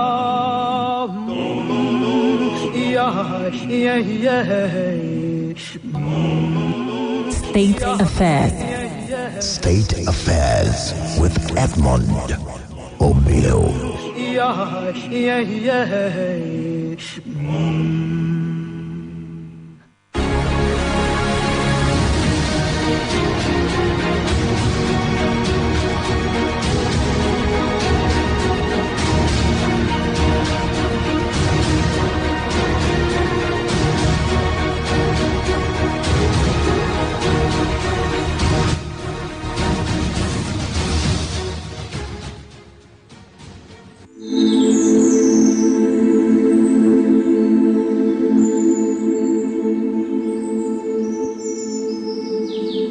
As farmers struggle to produce, herdsmen and their cows destroy the farms.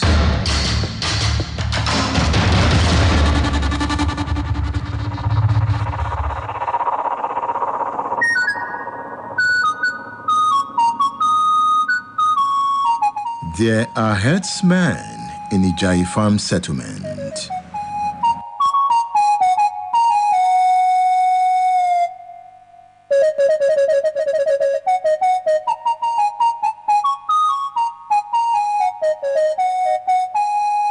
Wọ́n dá wa láàmú o. Wọ́n dá wa láàmú, wọ́n ń jẹyan gan sàn-án. Tá a bá ṣe èké báyìí mọ́ ọyọ̀ bílá láti ariwo ó di a. Kò sẹ́ni tó lè mú o. Àbòròdó ń jẹyan gan mi lọ́sẹ̀ tó lọ. Apẹ̀rẹ̀ 4 wọ́n jẹ.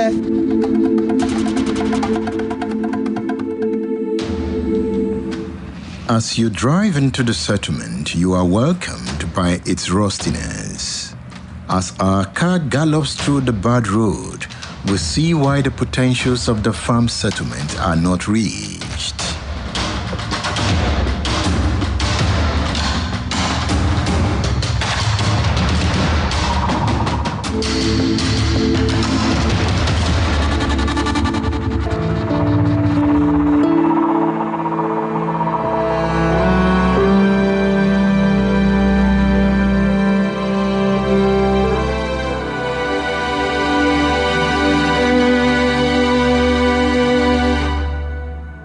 The potentials of the settlement are severely limited by poor infrastructure, crude agricultural methods, and invasion by herdsmen.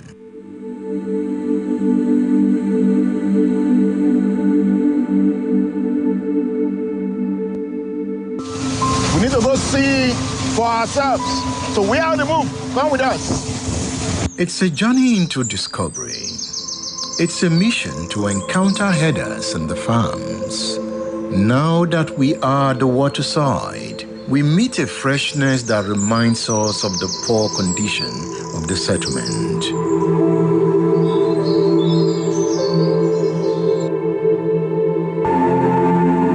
There's a lot of challenges. Even in 2018, we experienced bad experience here. The Bororo people, they killed one of our labor at this place. They killed one of your workers here? Yeah, yes, and we informed the government at that time. Never responded anything to us. Even some of them will still leave this place just now because they are too much here. They are too plenty. Even if you are looking, you will see them. See now. They are the one we are talking about. Can you see them for far away for that place? So they have houses inside this bush? They don't have house. They just came through the night and live here by the dawn of the day. They come with their cattle? With their cattle. And they eat your crop? Yes. Even before we left this place yesterday, it's around 8 o'clock. They are plenty. So until we scatter them away before we leave here. How do you scatter? Do you talk to them? We talk to them. We leave my farm. Leave our farm. And what would they say? They can go. By the time we told them, they leave.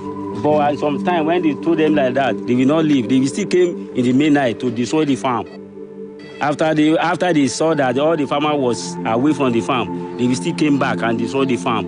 Even if we can have chance to go there, we have a cassava farm. They have destroyed about 5 acres out of 35 acres that were there.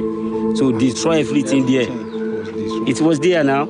They destroy about 5 acres out of 35 acres that we get for that place. They don't respond. They don't respond. Even when you told them that they are destroy your farm, they will tend to fight with you. Even if you are not money yourself, they can kill you. Do they hold weapons? They hold weapons. Even like sometimes. Like gun or cutlass? They sold gun to one of our labor, but that labor was already left here as a matter of time. The boy they killed in 2018, they killed him with cutlass. They won't cut his head, but the cutlass managed to cut the head into two. So the picture of that thing is in my house.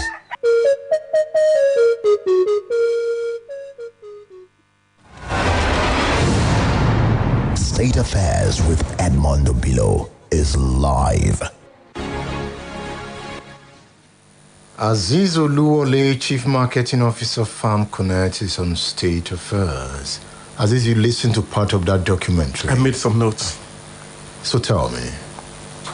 Okay. The last note I made here is they hold weapon. Why should we have a law that doesn't... For you to be found with arms, ordinarily it's criminal offense. What is a herder doing with even the cutlass they use, they sell it on the road now. No regulation whatsoever. I don't have the power to say, don't sell this cutlass on the road.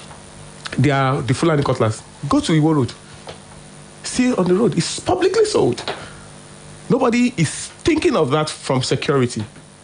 Governance should help in this. I look at, they killed, no response. No matter what, when you report this Fulani to police, It's just a formality. Story. They will meander around it, and then it goes. I even read on the news that even the clash in Shasha, that they charged the Yoruba component to court, and then what happened to the Hausa component? That's the question the person wrote. Yes. Now, what happened to the Hausa component? The thing is this: people would not react. They will not take law into their hands if there is strong justice system. You feel when you start feeling cheated, that's when you take the law into your hand. When you take law into your hand, then you will utterly destroy the law and order. How does this affect food security? That is like giving food security. Let's assume food security is human. Giving it full load poison. It kills it.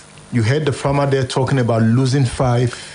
I took notes. 5 out of 35 acres. That is 14.5% of his investment taken away in one day. And that was when we were there. Perhaps they would come and take another 5 the next day. This is one day. If they had 1 week, then they would have taken the whole thing. That's 1/7. So they need just 1 week to finish it.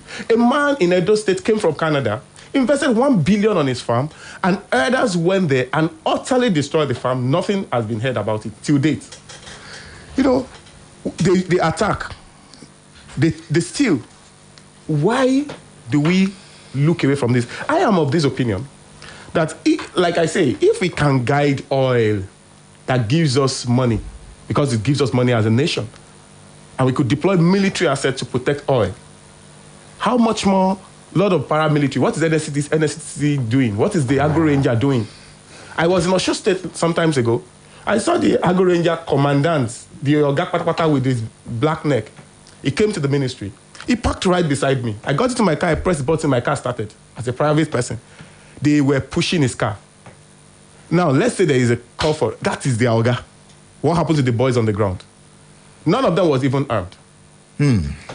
Fulani herdsmen and farmers, how are you people responding in the ECOWAS Farmers Group? Thank you very much. It's a perennial problem, and you know that. You know, I've been here many years ago about that. The problems started from the head, not from the toe.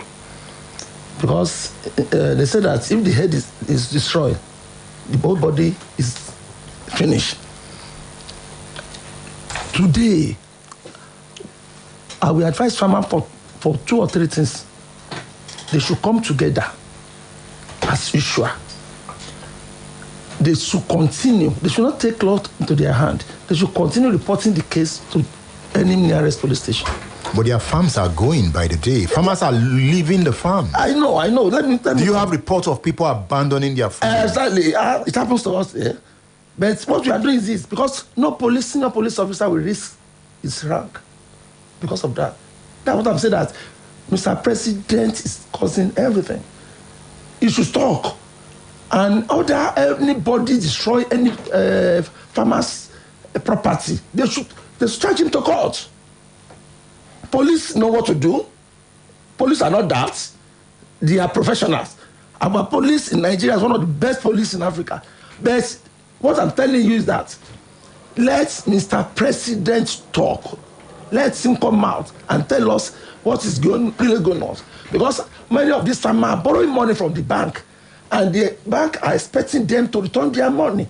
After you might have destroyed their farm, just tell me where they will see the money to return. No, we have natural something to do. I'll say that later. The food blockade is a wake-up call, Aziz, right? Yes. Are you sure we have awakened? That is the question I wanted to ask. There is a difference between the call and response to the call. I don't even know whether we are awakened. Now, I am of the opinion as well that you should never take law into your hands. So I don't want to be misunderstood. I'm only explaining what really leads to that. Now, why should we wait in the first place for the farm to be destroyed and then we now go to court, where we know that we can be in court for years? So I think we should even be proactive. We should take measures that prevent. If I planted today, I nursed I nursed my plant for maybe, let's say, 2 months, and they brought in the cow to eat it, and you paid me money for what the cow was eating after 2 months. If I'm going to start farming again, it will not get to that stage in 1 hour. So it's a big time loss also. So we should not even allow them to do it. Now, I want to take a break a bit from what we are discussing to attend to an emergency. I have a petition here.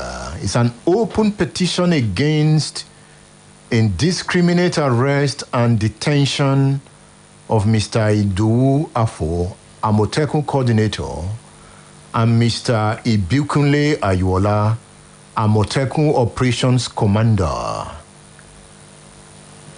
Femi Aborishade, it's good to have you on State Affairs. Thanks very much for having me. Tell us about this story, briefly. Well, I have been briefed as a lawyer by the Itile Community Development Association about the arrest of 2 Amotekun operatives. By the police? By the police. They are being currently detained at Yagaku. And they merely led other Amotekun operatives to Bedu, a community under the control of Itasa community in Iwajowa local government, to invite a herder who uprooted cassava and yam tubers and fed his cattle with them.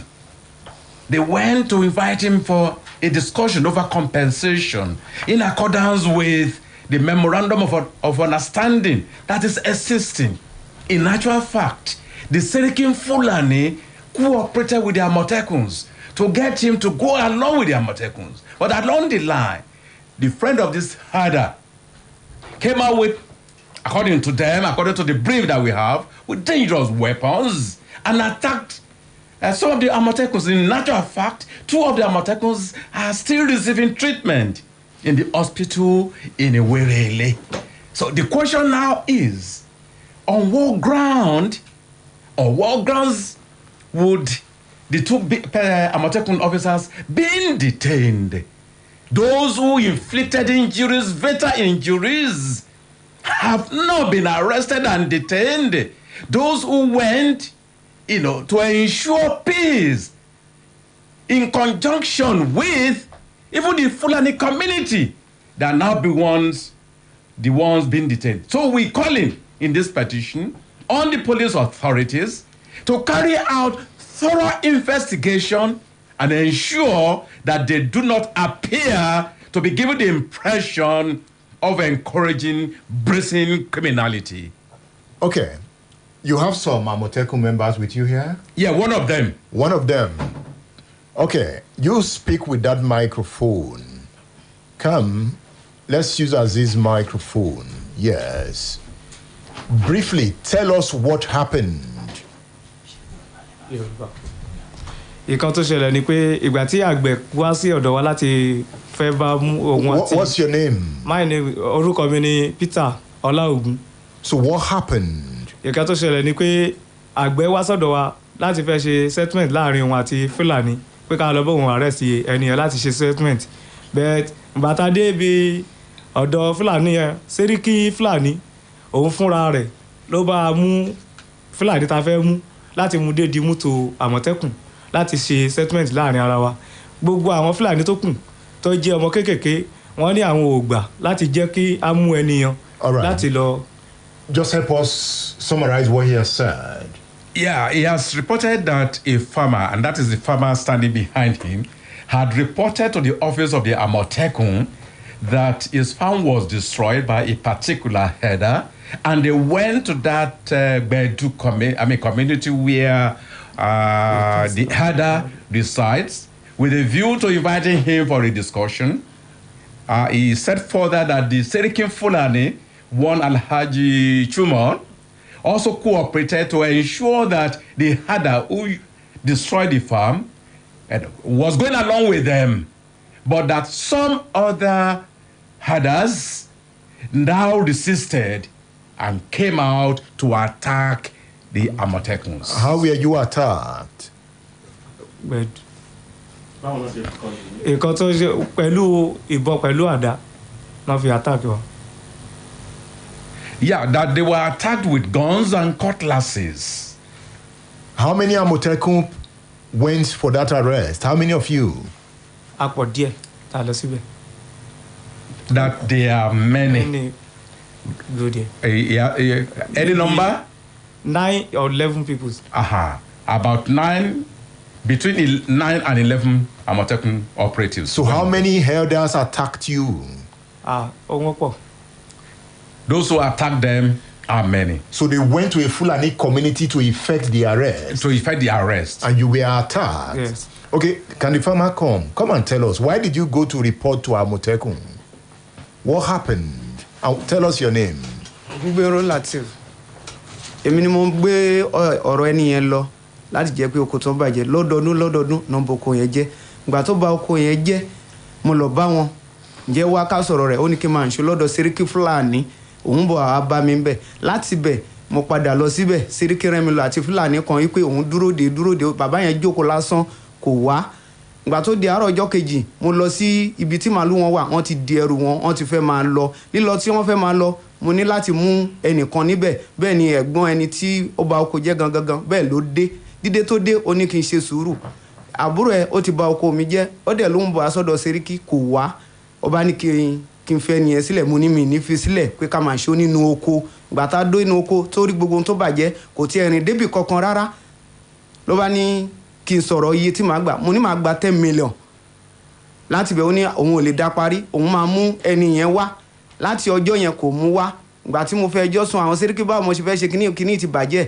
Wọ́n ní àwọn ti pè kò wá, kí àrà tó bá wù mí kí n dá. Ni mo fi gbé ẹjọ́ lọ sí ọ̀dọ̀ àwọn Àmọ̀tẹ́kùn. Wọn ò dẹ̀ bá ìjà lọ, wọn ò bá fìtínà lọ. Wọ́n mú pẹ̀lú Sẹ́ríkì Bìdó Músá ni wàhálà yẹn dé. Wọ́n bẹ̀rẹ̀ sí yọ àdá àti kùmọ̀, pọ́ńkó àti bọn. Kó tó di pé Sẹ́ríkì ń gàdí pé wàhálà kọ́ la bá wá bí ó ṣe di wàhálà tí wọ́n ṣe èèyàn méjìléṣe pátápátá nìyẹn tí wọ́n dẹ̀ wà lọ́sípítù báyìí. Comrade Borishade, can you summarize what he said? Essentially, he has stated that his farm was destroyed by a particular herder. He reported to that herder and the elder brother, who intervened and promised to ensure that the herder paid compensation, but that the herder did not show up. He was then compelled to take the report to the Amotekun office, who now went to the community, and that the Sẹ́ríkì Fulani actually also cooperated with the Amotekuns. And in actual fact, from what they also told me, but for the support of other Fulanis, the injury and the number of persons that were attacked and injured would have been more than what we are witnessing currently. Okay, come and tell us. The Amotekun, have you reported? What is Amotekun doing? You are working for government. Why are you helpless? Why are you helpless? Have you reported to your superiors? Nǹkan tó ṣẹlẹ̀ ni pé ní ọ́fíìsì wa tí wọ́n bá ti wá láti report fún wa ní ọ́fíìsì, àwọn ní àwọn ọ̀gá tí wọ́n máa ń kó wa lọ sí ibi tí wọ́n bá ti report láti pé ká lọ síbẹ̀ láti lọ handle ènìyàn wá láti ṣe settlement láàrin àgbẹ̀ àti Fúlàní bí iṣẹ́ wa ṣe jẹ́ nìyẹn. But at the moment, some of your colleagues are detained at Iyagokun, right? Yes. What did he say? He stated that whenever there is any dispute, their officers, superiors, would direct them on what to do. But that currently, 2 of their officers are being detained at Yaganku currently. So they appear, as you put it, they appear helpless. It will appear that the top hierarchy of the Amotekun structure has not intervened at all. This is an indictment on the governor of your state because they work for him. It is an indictment on the entire governmental structure of your state government and the security of the operatives. I mean, the security architecture, because there ought to be proper investigation before people are arrested and detained. Even the way police detains Amotekun now, it seems they detain Amotekun with ease, as if Amotekun does not matter. it is surprising. It appears there's a kind of struggle between the police as an institution and the Amotekun institution. It appears there's a struggle between them. All right, we just have to go. Aziz Oluwole, you just heard it. Yeah. What? Just say something before we go. Yeah, of course. I was just thinking about rivalry, because from my background in the military, there is almost a constant rivalry between a military person and the police. Superiority or nothing on the architecture. But here is a farmer now who is paying dearly for it. Yeah, before I even go to the farmer, I'm so concerned. I was so emotional while you were talking about why you set up a security architecture to protect farmers, to protect our environment, and then police could just nab them, detain them illegally. There's law regarding detention. And then here we are farmers, and you told us to go back to the farm. This man just lost 10 million. My farm, a Fulani man put fire in my farm, over 50 hectares got burnt, just because I didn't have anything on it. Thank you very much. What actually happened here is this. That's how they do it. You know, from day one, police has never taken Amotekun as part of organization that is helping them. And they cannot do this work alone.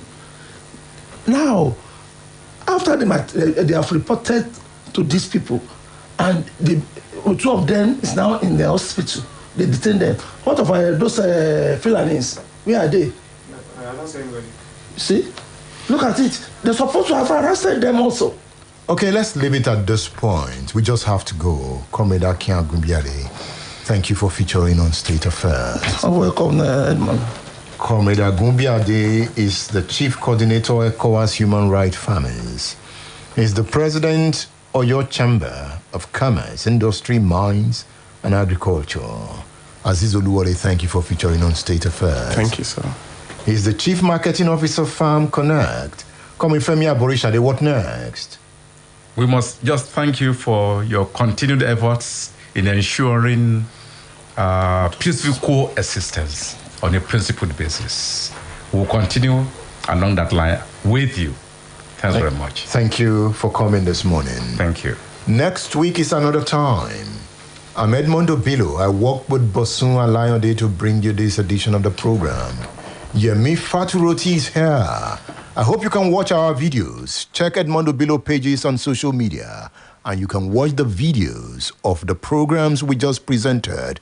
Check Splash FM page on Facebook. You can watch the videos. Next week is another time. Thank you for listening.